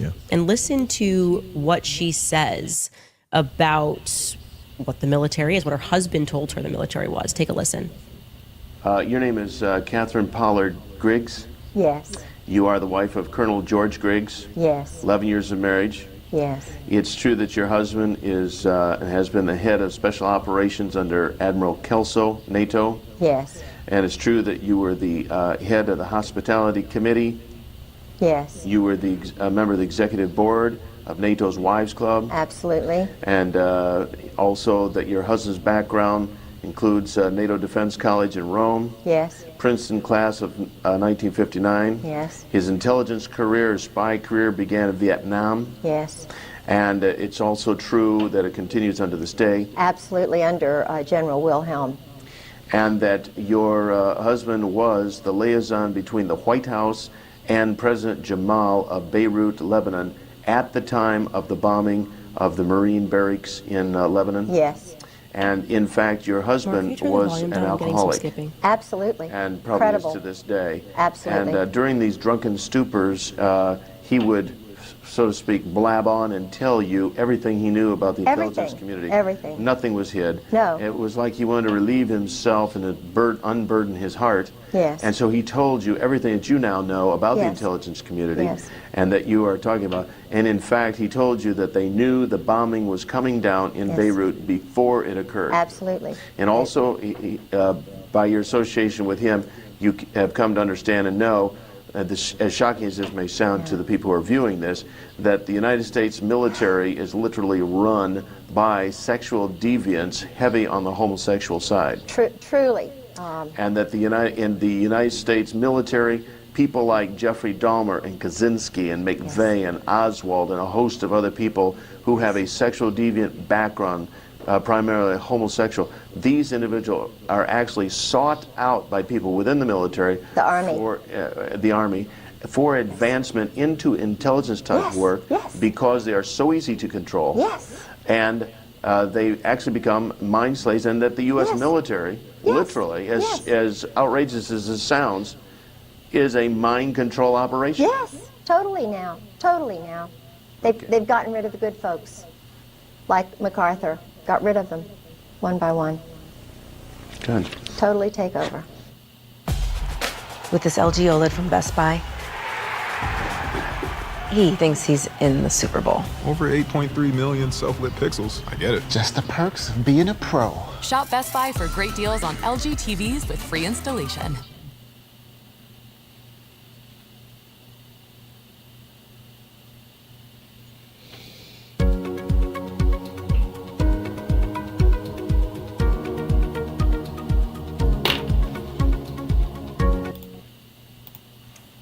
I mean, McVeigh, Oswald.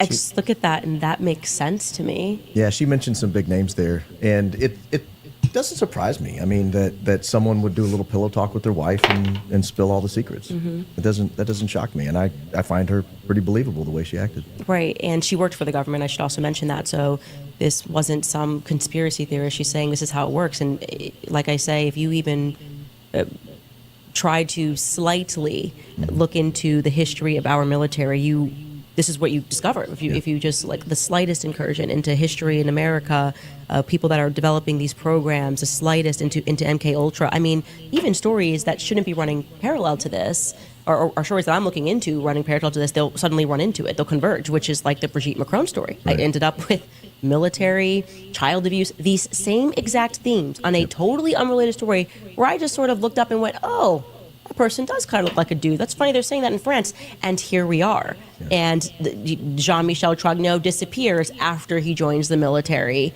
and is stationed over in Germany. And to where he goes, we don't know.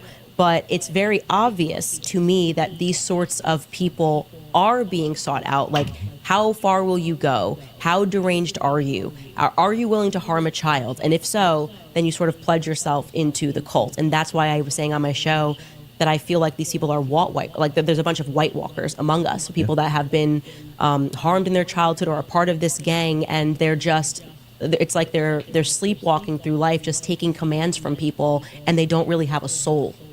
Yeah, it's a very if you take a literal view of the demonic influence into everyday life of humanity, and I firmly believe that, you get a sense that this demonic plot works its way into public life, into government officials, into military, into the media, into academia.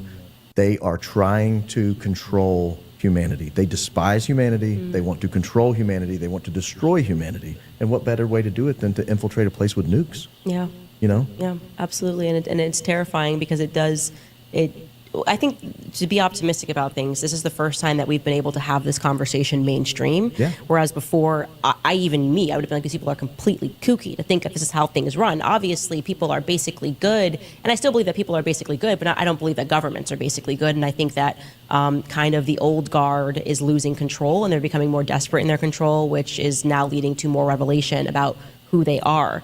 But I found, and Skylar, I don't know if we have it handy, but when I was going through this story and I just kept saying, how many times can the theme of child sex trafficking come up as I'm investigating Charlie Kirk? Yeah. This doesn't make sense to me. Like, what actually is Turning Point USA? What was the million-dollar question is, yes, Bibi Netanyahu made an offer to Charlie Kirk to take Turning Point to the next level. That was told to me from Andrew Kolvetz, okay? That's not some random conspiracy theorist. It's the spokesperson for Turning Point USA. Yes, that's been confirmed by somebody in, Andrew Kolvetz's personal orbit, who said that when that happened, Andrew said he lost money. But the million-dollar question is, in exchange for what? Yeah. In exchange for what was Bibi Netanyahu going to take Turning Point USA to the next level? And I honestly don't know the answer. I don't know the answer. I think some of the leaks inside of TPUSA, I think they know the answer. And maybe they're terrified to say it. Yeah, well, you better bet, because Charlie was alive and now he's not. Right, so exactly. We are going to take a brief break and throw it to some sponsors. We'll be right back. All right, you guys, new research is revealing something heartbreaking. More than 7 million American women suffer severe and that's out. I've mentioned quiet. They have stayed or visited the new film orchestras on so far now aware of what Zionism is and how much of a cancer it is. And you do basically have to behave like a psychopath to be a Zionist. And I do think that it makes it a lot easier for some people. I mean, I think he do some schooling in Jerusalem. Barry Weiss, I think, did some schooling in Tel Aviv. Yeah. And so you start to realize that they actually cannot have relationships. Zionists can't have any meaningful relationships with anybody, because to them, the ultimate thing is whether or not you're going to support Israel no matter what, even when they're blowing up kids. And it was a very easy moral decision for me to say, no, you can't mass murder kids. Right. And that's what I did to them. So if you actually want to know what it is that drives Zionists insane about me, it's that I've worked with all of them. I worked at Prager University. I worked at Daily Wire. I worked with Dave Rubin, actually one of the very first shows that I did. They all know me, and they have nothing bad to say about me. That's what drives them crazy. I've realized this. They have nothing bad to say about me, so they have to just make stuff up, right? Marissa Straight is working on, at the Prager University, the CEO, who I was very good friends with and was close with, is working on a documentary with, I think this guy's name is literally Shabbos, and not Shabbos something bomb. And I know that I sound like I'm being anti-Semitic, but I swear it's like Kestenbaum or something. You better get that name right. No, I promise it's Shabbos. I am being so real. Yes, Shabbos, Kestenbaum. And he's going around telling everybody it's going to be a takedown of Candace Owens, and that's what her new focus is at Prager University, which is supposed to be about like educating people about free markets. Guess not. She's gone masked down. Ben Shapiro, who it's so irrelevant, doesn't even matter. But you could easily go, oh, she was mean to. No, they have no stories. I worked hard. And was loyal to the companies while I was there. I was a good friend to these people. And so Dave Rubin starts his morning today choosing Zionist violence, and this just shows you how petty they are. Just to tee this up, he tweets that he's been holding on to this for a very long time, but that one time I went to his house for dinner, and I told him that I hated Charlie Kirk. And on top of that, I ranted, not just about Charlie Kirk, but I also ranted about Jared and Ivanka. So the Charlie Kirk thing, I have literally no idea what he's talking about. Asked my husband, he's like, zero memory of us even discussing Charlie Kirk. On the Jared and Ivanka front, I fully remember, because it was such a light joke. And, once upon a time, Dave Rubin used to try to say he was a comedian, and you used to be able to tell jokes with him. And he said he had recently been to Jared and Ivanka's house because they had moved into Miami. And he asked me what I thought about Jared and Ivanka, and I gave my honest opinion. I don't know what to think of them because they're too perfect. They pretend to be friends with everybody, left and right. And when you're around them, they present very perfectly. And I was like, I just don't know what they actually think about things. Like, there's the layer that you can never pierce through. He then offers a joke, which was real, that when he went to their house, he's like, it was so perfect and pristine. And when he walked in, like, the child was playing like Beethoven on the piano. And it was very funny. Right, yeah, that was it. Funny. That was our conversation. I had a laugh about it. Today he's tweeting, I was ranting against Jared and Ivanka and that I hate Charlie Kirk. And he was the original person that was upset when I said genocide is always wrong. So it was like Dave Rubin replied and was like, how could you say this? How could you make this statement? And it just made me so angry because there's a lot wrong with Dave Rubin. There's a lot wrong with Dave Rubin. Well, there's a whole lot wrong with Dave Rubin. I mean, you could open that up and go for days. It's interesting to me that you are allowed to be pro-abortion or anti-abortion, and they'll accept you. I mean, they might say, I disagree with you pretty vehemently, but ultimately, as long as you vote Republican and support the top of the ticket, they're going to be fine. You can disagree on tax cuts. You can disagree on a lot of foreign policy. but you cannot disagree on the Israel issue. You just cannot. You have to be 100% in support of the secular government, whoever happens to be in control at the time, all the time, or you are cast aside and lied about. And I don't believe for a second that Dave Rubin would have sat back for years on a story like this about you if he'd have had it, if he'd have known it and not mentioned it by now. I don't buy it. It's not a believable set of circumstances.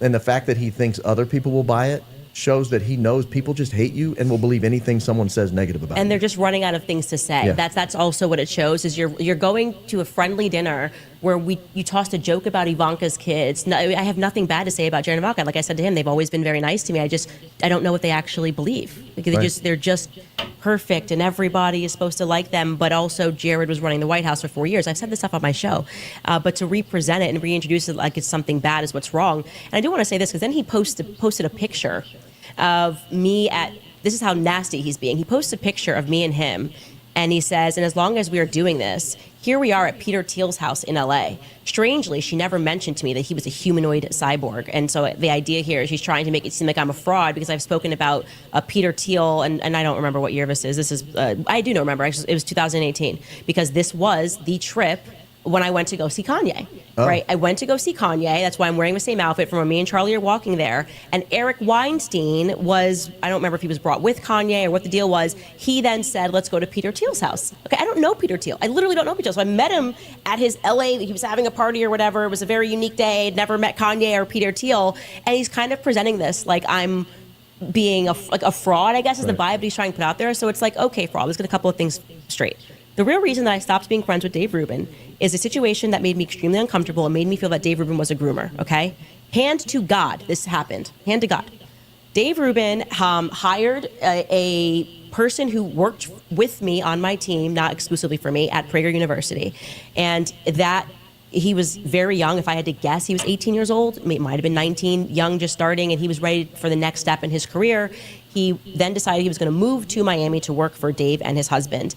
And when Dave told me this, again, I was very green at a lot of times. If you even go back, you can find me like not really sure about my ideas about like gay marriage and abortion, whatever. So he says to us, we were friends, we're going to, hire him, and it's so crazy. He has a really rigid Christian household, and his parents are fearful for him to come work for two homosexuals in Miami. And I was like, that's so ridiculous. Like, what do they think is going to happen, Fast forward, I see Dave Rubin again, hand to God. And he says to me and my husband that him and his husband, and I will tell you, this kid was extremely shy. One of those kids that blushes very easily, and just a shy kid, just a normal shy kid. And he said, we think he's secretly gay. And so we've been like, egging him to just experiment and to hook up with a guy or to see that's what it is. We think that that's why he's so shy. He's diagnosing this young male as suffering from repressed homosexuality because he's shy. Right. I don't know, does he recognize that nobody even thinks this way? The idea of me prodding the narrative about whether or not one of my employees is a virgin or whether they've slept with men and women, that's not normal. That's not a normal thinking pattern, okay? What ends up happening is he then says that they compelled him or supported him, not compelled him, but pushed him to go on a date with a guy and to have his first kiss. Shortly thereafter, the kid quit and moved to, if I'm correct, Texas is where he moved to. And I was very happy that he did that, because it was very obvious to me that they were grooming him into thinking he was a homosexual because he was just probably an inexperienced, shy kid. That's the reason I stopped being friends with Dave Rubin. I never shared that story until the audacity of this person who has told me about how he's done drugs with Peter Thiel. And also, you want to talk about being a bad friend? How about the fact, Dave Rubin, also while we're on the topic, sorry for this rant, but I got to get this Kanye out, that he complained he's such a cheap ass, okay, that it was one of the reasons him and Charlie had a falling out, and we'll get to that in a second. He likes to live above his means, and he told me that he needed $5 million to buy some house in some swanky neighborhood. So he went to his friend, billionaire Peter Thiel, and asked for $5 million, and they wrote it as a bridge loan or whatever. And so he wasn't he was gonna have the money, but it was gonna be a bridge loan. So Peter Thiel gives him $5 million with friends like these, right? It's great. I mean, it's amazing. Who among us? But Peter Thiel then asked for a percentage, like, I'm going to loan you this money, but if I'm going to be the Bank of Thiel, you're going to pay interest. And he was, I can't believe he's a billionaire. This should be a drop in a bucket. He could just give me the $5 million and he's going to make me pay interest. He's literally talking trash about a guy that loaned him $5 million. Yeah. Right? Currently, he had loaned him $5 million. He was talking trash about him. So I just wanted to say that because that's actually what happened. That's the real reason I stopped being friends with him. And the audacity of him to then lie when he knew better than anybody how close me and Charlie were. He was there when Charlie hired me. He was there when the Kanye tweet happened because of an event that all three of us were there. He knew better than anyone that Charlie and I were friends and that we remained friends until the very end. And he's publicly lying because I won't support Israel. He wants to help them win the ghost of Charlie Kirk when the reality is Charlie's viewpoints on Israel changed. Over the last year, they had been changing because of the pressure that was coming to him by donors to control what he was saying and thinking and who he could invite to his own events. I just want to rant. I just want to know how much of that $5 million he used to buy those boys that he. Seriously, and I'm such a good friend that when that whole debate was waging, I said, if I have something to say to Dave, I will just say it to Dave directly because this is their culture, the Zionist culture of flaming your friends. I mean, Megan described it with her and Ben. She said, one minute he's texting me saying we'll always be friends. The next I look up, he's on a stage and he's calling me out and calling me all of these names. They just do this if you disagree with them about Israel. I've done nothing wrong to Dave Rubin other than disagreed with him about the topic of Israel. Yeah, and if you don't believe him, he served chicken parm. For some reason, that's related. Yeah, he's. Looking for tax help? Now there are TurboTax experts right in your neighborhood. They get to know your unique situation and get you every dollar you deserve. So hand off your taxes to a local TurboTax expert today.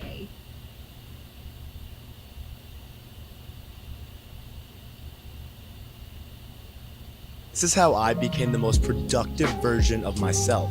Before, I used to scramble through meetings, half listening while frantically typing notes, missing key points, and spending hours trying to remember what was said. But now my productivity has skyrocketed thanks to Otter AI. This AI system automatically joins my meetings, transcribes. My husband made her chicken parm. Yeah, it was a good. I have nothing bad to say about the chicken parm, but I have a lot bad to say about you and the way that you have treated me because I don't want to bend the knee to Bibi Netanyahu. I don't care what your family's ties are. I don't care. You guys are all they're behaving like a mafia. Like I think it is a mafia. I think it is too. I mean, and I think that gets to the bottom of it. There's a family. It's a big, George Carlin. It's a big club, and you're not in it. Mm-hmm. There's a family, and we're not in it. Right. We're just not in it, and we'll never understand it because we're not in it. We weren't born into it. We weren't asked to be a part of it, and so to the extent you are willing to hang around on the side and support it, then you're useful. And then the day you're no longer willing to support it, you're no longer useful. That's right. Yeah. And it's scary because you wonder about how many people. What they were actually going through. I look back at people that we thought were crazy, and thanks to the bravery of Kanye, like exposing the messages with Harley Pasternak, you realize it's the same cult, and they want to control you, they want to own you, they want to drive you crazy. They want everybody to end up like Britney Spears and pretending that you had some sort of a mental break, which is what I think they were trying to do with me. I guarantee you that's what they're still trying to do with you. Right? The way they were, someone needs to take our kids away. Yeah. Because they don't support Israel? No, this is the beginning. I mean, it's going to continue against you. I agree. It hasn't stopped. There's been a nonstop onslaught, and as we can see with the Daily Wire, it's like exactly the experience of trying to leave a cult. And speaking of that, Trump. Let's get to this headline. Jerusalem Post. The World Jewish Congress President Ronald Lauder is involved in Trump's push for Greenland. Here we go. So we were all wondering, why are we talking about Greenland so much? Yeah. It's like, why is Greenland like so suddenly fetch? Right. What were your thoughts on that? My thoughts were exactly what you just showed. If there's not some sort of financial interest for some sort of donor or some sort of supporter, Trump has not shown. It's interesting. We talk about this on the 1-year anniversary of his installation for Trump 2. Mm-hmm. I mean, people have forgotten he's been in office a year already. It's pretty shocking. But if there's not some sort of pecuniary interest for a donor or for a supporter, he has not shown a willingness to want to do it. And that is so different from Trump 1. I mean, Trump 1 was, he did a lot of very unpopular things. He took a lot of slings and arrows. He took a lot of heat.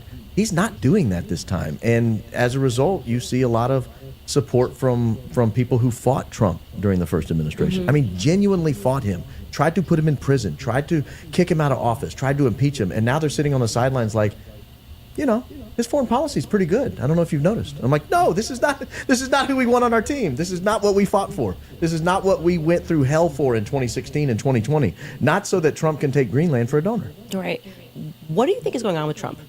Why this sudden flip from America first to a Zionist slave? I think it could go back to Butler, Pennsylvania. I genuinely think it could go back to Butler, Pennsylvania. And I don't know if he looked death in the eye and it just made him think, I don't want to do this. I'm not ready to die. I don't want my kids to go through this. That's kind of the innocent explanation, in my opinion. The more sinister explanation is, hey, we fought you every step of the way. If we're going to not do that again this time, not only will we not fight you, we'll make you and your children fantastically wealthy. I mean, you are already generationally wealthy. We'll make you a king. State funeral, everyone's going to love you. You'll be celebrated in countries all over the world as an absolute hero, unifier of all of humanity. But you got to do everything we tell you. Right. Absolutely everything we tell you. So it's either a fear-based motive or a pride-based motive, but it's not a best interest of the United States-based motive, in my opinion, anymore. I mean, I think that ship has sailed. It has, and it feels almost embarrassing for those of us who fought so hard for him. And the idea that they're going to sell to us that we have to follow him and go, oh, what do you mean? It's like, you guys infiltrated. We see that. It's so obvious. Obviously, the crowd, the populist movement is not being represented by Trump anymore. This is everyone who was a part of the Never Trump movement is now supporting Trump. Right. I say Trump became Never Trump. Yeah, Ben Shapiro the other day was on camera saying, oh, his foreign policy is spectacular. I don't know if you've noticed. I'm like, that's the problem. Like, I didn't vote for Ben Shapiro's foreign policy. I don't want Ben Shapiro's foreign policy. That's where I draw the line, is pretty much on foreign policy. I don't much care what you do domestically. Just don't get me involved in all these wars. And to the extent you're doing it, I'm not on board. And it's not, I don't want Trump to fail because that means the United States fails. Right. I don't want Trump to fail. I want Trump to be wildly successful. But I want him to be wildly successful on the principles he ran on 3 consecutive elections. And he's not doing that. No. You look at the other option, and that's why I've sort of removed myself from the false dialectic. Like, I'm totally done with this left versus right. They benefit from that. It's people that, in my honest Catholic opinion, they are Satanists that we are fighting. And they want everything. They want everything in the world. They want to enslave us, and they're against mankind. That's truly what's happening. And so if you are still having those arguments, those molecular arguments about left versus right, then you've not yet seen the big picture. And I refuse to play a part of it. I mean, this like ridiculous Tim Pool meltdown of what about the midterms? What about the midterms? I'm just like, screw you and your midterms too, buddy. Okay, you're not going to get me to go back to this like opinion of, oh, I've got to fight the person on the left or the right, hence us speaking about these shootings, where I'm just going, okay, have we all been blinded by the media making us think that we have to, exorcise one or the other side in order for us to have unity, when the reality is it's the power vacuum. Well, and if you want me to vote in the midterms, I've said this very clearly on my show, you give me a Christian who pledges to place America's priorities first. You don't give me both of those, I'm not voting for you. I'm done voting for people who are not Christian or who are anti-Christian, and I'm done voting for people who are placing any interest outside of the United States over the United States interest. Period, end of story. You want to win in 2026 or 2028? Give me somebody like that. And for me, I'm making the offer. You come, you go to the podium, and you tell us exactly why you killed Charlie Kirk. Yeah. You that's what you're going to do. You're going to confess. Yeah, this is you are going to confess what you did. Stop playing us for fools. I mean, to me, there's nothing more important than the Charlie Kirk assassination, because they wanted us to see it. Yeah. And then they wanted to gaslight us. Yeah. And then say there's something wrong with you for not moving on. There was something about that assassination, even removing myself from the fact that I knew him personally, that was so na boo boo, we're so evil, you can't touch us. Yep. And then, hey, get back to work and vote for us. Yep. It was ritualistic. It was ritualistic. I'm going to slaughter an innocent man in front of you, and you're going to like it, and you're going to take it, and then you're going to go back and support me again. Yes. And it is so devastating when that is shoved in your face. 1 in 4 taxpayers was a victim of identity theft. We're not just tax-paying Americans. We're fraud-paying Americans. And we're not paying anymore. LifeLock fixes identity theft guaranteed and gets your money back.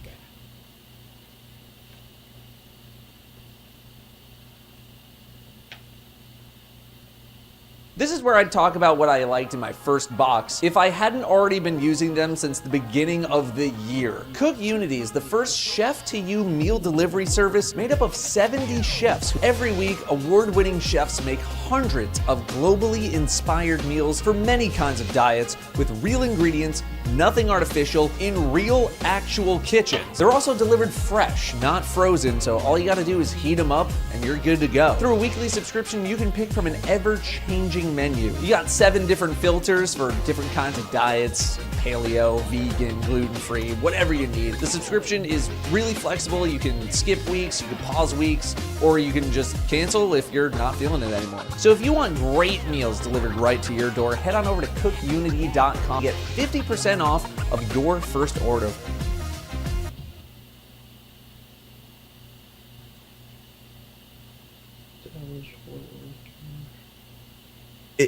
I'm telling you, I just draw the line here. Give me a Christian, give me someone who places America's priorities first, or I'm not on board. I am no longer voting for this slop. I'm done with it. Yeah, and I will tell you, the Protestant churches, the evangelical churches are definitely experiencing a mass exodus. That's what's being shown. I think that is a good thing, because I do believe that, and everyone's waking up to the fact that they were a part of this spell, this sort of Operation Mocking Pastor. They went masked down, where you suddenly realize, whoa, why are all these pastors saying the same thing? Mm-hmm. Who's actually sending them these notes? And is this a part of a psychological operation? We've got these pastors like Rob McCoy constantly trying to rehabilitate pedophiles, and then they'll look at you dead in the face and be like, hey, if you want to be saved, you just got to unfollow Tucker Carlson on Twitter.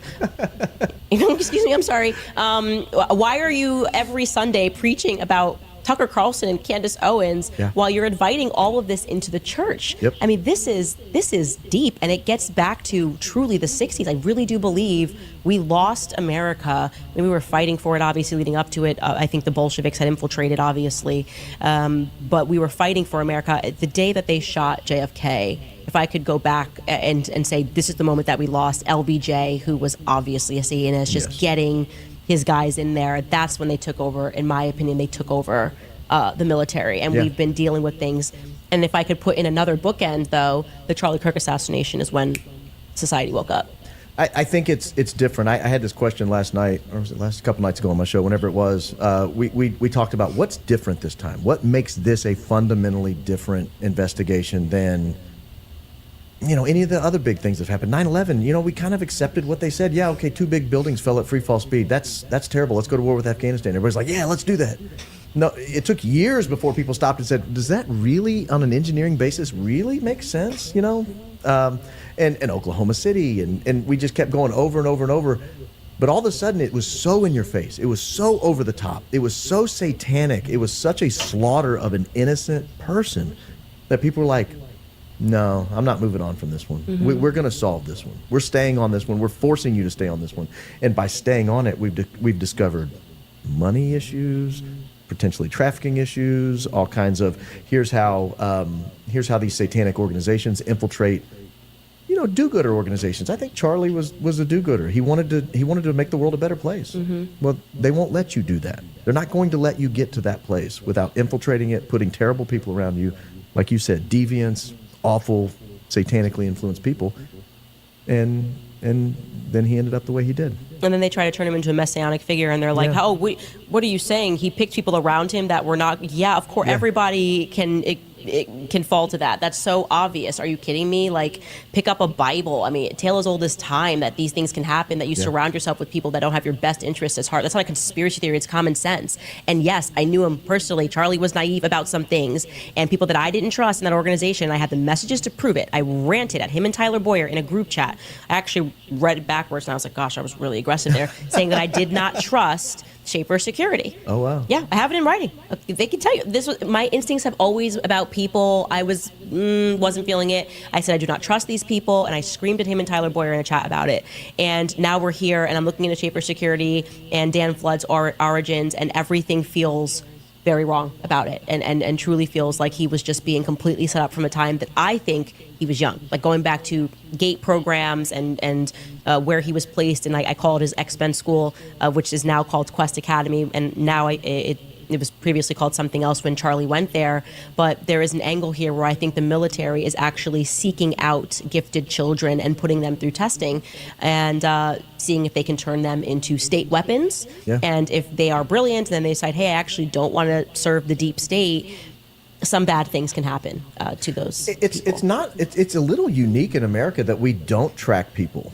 That we say we don't track people, that we let people sort of choose their own destiny. I was at a wedding recently, and I was talking to a girl sitting next to me. She was from Germany, and she was saying, in Germany, by like age 6 or 8, they kind of tell you where you're going in life, and you follow that track. If you don't test certain levels, you're stuck on this track, and Wow. this is as high as you can go in life. And you test higher, you're on this track, and this is as high as you can go in life.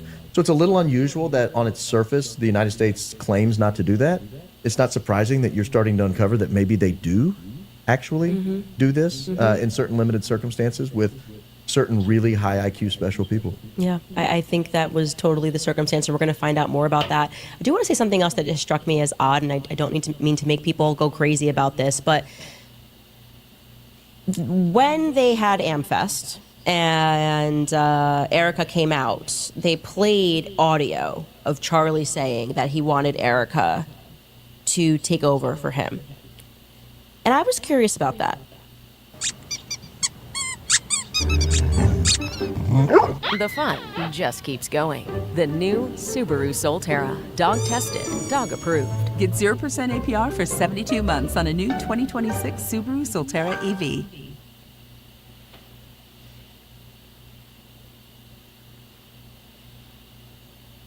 I am so sorry to say this, but your size is probably selling out of this as we speak. If you've never tried Comfort before, I don't know what you're doing, but you are seriously missing out. This is my all-time favorite brand for good reasoning. They value mental health, so they make all their sweat sets different than you've ever known before. They're all slightly weighted and more oversized, made to make you feel like you're wrapped in a hug. This one that I'm wearing is one of their most popular colors. It's called Pacific, and it's in the standard collection. So if you're someone that doesn't like a lot of logos on your hoodie, this is perfect for you because it's very plain. I'm 5'3", and I'm wearing a size small in the bottoms and a medium in the top. Comfort has seriously mastered the cute but cozy vibe. Like, it's buttery soft on your skin, but you look so put together while wearing a sweat set. The sweatpants have a thick, stretchy waistband that is so flattering on. Comfort is always selling out though, and it's so hard to get your hands on it. So if you want anything from this brand, seriously, run, don't walk.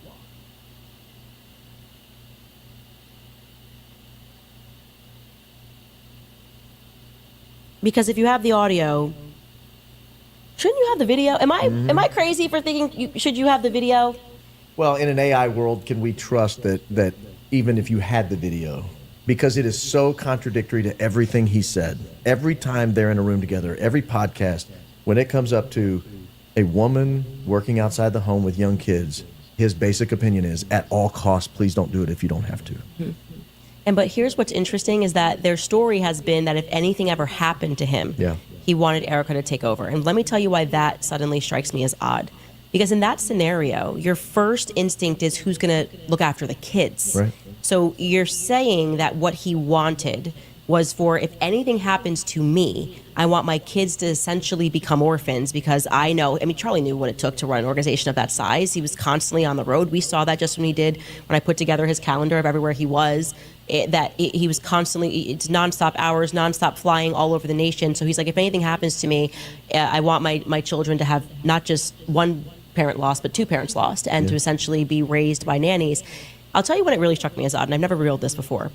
I didn't think one way or the other about this statement about Erica taking over. I thought, and I still do believe, that at some point in the past he would have said, oh, she's super smart, and he used to say, oh, she's really smart, whatever, great compliments about her. But it struck me as odd because when I sat down with Erica, I had said nothing on my show about that statement, and they had prepared a response to a question that I wasn't asking, meaning that they had a physical printout of a transcript. And they said, well, this is the transcript of when Charlie said, here's what he said about wanting Erica to take over. And I sort of waved away. I was like, this isn't something that I brought up on my show. Yeah. I don't need proof of something that a claim that I haven't made. And then suddenly I went, wait a second, that's kind of weird that you're bringing proof for a claim that I didn't make, which means it's on your mind, not my mind. And so then I asked a little bit more about it, and I said, well, when did he say this? And they said, in August. That's kind of interesting. Wow.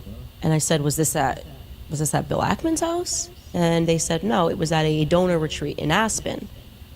So I hunt down this donor retreat in Aspen and figured when it happened, and I have it on my timeline somewhere. I'll give it up, but this donor retreat in Aspen happens, and I figure out who's at this donor retreat in Aspen, and I reach out, and then they alleged that this was a question that somebody had asked and said, what happens if you die? Which is kind of a weird question. At a lot of donor events, nobody's like, hey, what happens when you die? It's pretty, it's a pretty morbid thought, and then you die a month later. And I asked this person to just, hey, do you remember this this happening? Person said, no. Reached out to another person that was at this Aspen event. And I said, hey, this is allegedly the event where this question was asked, and I'm now able to figure out also who the donor was that asked, by the way. I'll have that information for you guys soon, but I'd like to reach out to that donor. Do you remember Charlie saying that if anything happens to him, I want Erica to take over? I got another no. Very small group, exclusive group of donors in Aspen in August, and thus far 2 do not remember Charlie saying that. If you're 31 years old and someone asks you what's going to happen when you die, those people intend to harm you. I cannot look at that innocently. To the contrary, what one person remembers, which sounds much more sensible, was that during Charlie's conversation, he's like saying how Turning Point's going to grow, and they're asking, how are you going to do all of this? Like, you're one person. And because he was kind of building a vision, which is what you do at these like donor events. It's like, here's where we are, here's what we want to do, here's what we're building out. That was Charlie. And apparently Charlie gave some total common sense answer of like, well, that's why I hire people under us to run this, and that. Nobody remembers. Thus far, I've only asked 2 people, him saying, if I die, I want Erica to take over for me. It would have been so out of character. Because again, every public statement he's ever made, that has not been his position. Every single public statement. You go look at his personal podcast, you go look at interviews he sat in on other people's podcasts or radio shows, they talk all the time about a woman working outside the home. He's like, hey, when they have young kids, it's just probably not the best idea, not the right time to do it. Raise your kids. It would be so out of character for him to say, yeah, I actually want her to take over my 300-day-a-year travel schedule. And he's also, at that time, don't forget, being massively pressured by donors, right? He's being pressured and yelled at by donors. He's got the Bill Ackman thing happens. Seth Dillon's pressuring him. He's getting people that are saying they're taking millions away from him. And his perspective was, I want my wife to endure this while my children are left absent with no parents. I'm not saying it's not possible. I'm saying thus far, trying to confirm the story, I can't. And it's bothering me because the obvious thing is they should release the video. Because if you're not, you hooked him up for audio? You're just like, oh, we're just hooking you up for audio for the speech. It's like, if you got audio, you've got visual, and I'm told that there was audio and visual at that event in the Hamptons. I'll say this. I don't believe audio and visual anymore. I need someone in the room to confirm it happened. The AI revolution, I see videos of me people put up and say, oh, I'm like, I didn't say that. That's not me. Yeah. And it's usually humorous. It's funny. But somebody would look at that and say, oh, Baron Coleman said this. I'm like, no, I actually never said that. I'm going to keep going through people at this event and seeing if someone will confirm that on record. But I do think it would be incumbent upon them to release it. It could have happened. Was it raised in New York at the Hamptons retreat? It was. Okay. I was told by Erica it was Aspen. Okay. Yeah. See, I was under the impression the what happens when you die question was out of the Hamptons. Yeah, because people knew it was August, and so nobody actually knew that there was this donor event that happened in Aspen. And I can actually tell you the dates of it if you. That actually makes a lot of sense because you hear, hey, a bunch of donors in What's that, in Sky? August. What? August 15th to 17th. Yeah, So less than a month before he died. 3 weeks. Yeah. If I'm the FBI, I want to know who asked him what would happen when he dies. Because, again, you don't ask healthy 31-year-olds what's going to happen when they die. Mm-hmm. That's a weird question to ask a 31-year-old. 31-year-olds don't drop dead. They just don't. And where he's doing, military training with Mikey, he's like, if anything happens, just go, walk, run. They were doing rehearsals. Talking about the amazing. They were running drills. And you know what Charlie it was like, 1, 2, 3, go, go. And Mikey was like, just practicing. Yeah. Totally. This is exactly. It just gets longer and longer. There should just be a book called "Everything That Charlie Definitely for Sure Wanted and Asked For." Yeah. In the event of this tragic, never happened before assassination, and it is. I do not like the fact that we are being told that we have to believe.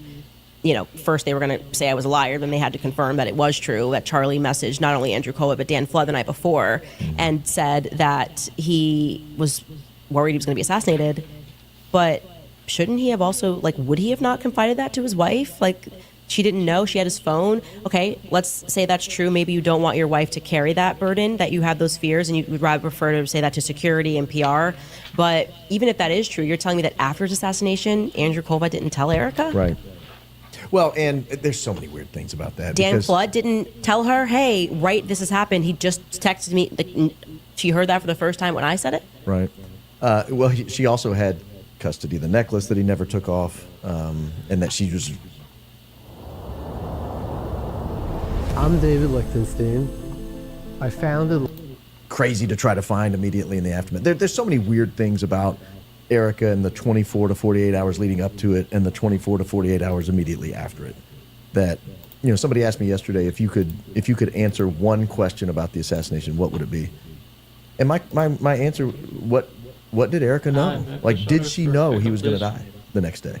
Because I think the answer to that question is yes. In my opinion, I think the answer is yes. Number one question. 443-534-0817.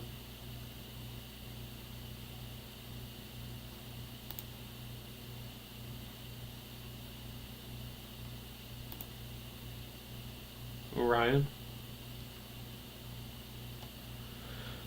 3 sausage, egg, and cheeses, please, on toast. Patties, please.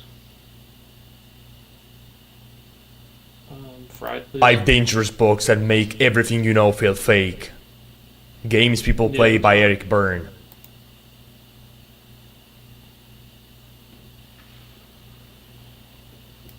Butter, please. That's everything. Thank you. The Millionaire Fastlane by M.J. DeMarco. The Laws of Human Nature by Robert Greene. The Art of Seduction by Robert Greene. The 48 Laws of Power by Robert Greene. 5 dangerous books that make everything you know feel fake. Games People Play by Eric Byrne. The Millionaire Fastlane by M.J. DeMarco. The Laws of Human Nature by Robert Greene. The Art of Seduction by Robert Greene. The 48 Laws of Power by Robert Greene. 5 dangerous books that make everything you know feel fake. Games People Play by Eric Byrne. The Millionaire Fastlane by M.J. DeMarco. The Laws of Human Nature by Robert Greene. Keep working. Yeah, this stream is a lot of writing. We're going through this. Writing down the facts in here. Writing down really to internalize them as much as possible. So it's looking pretty good. Let's see what the market's doing.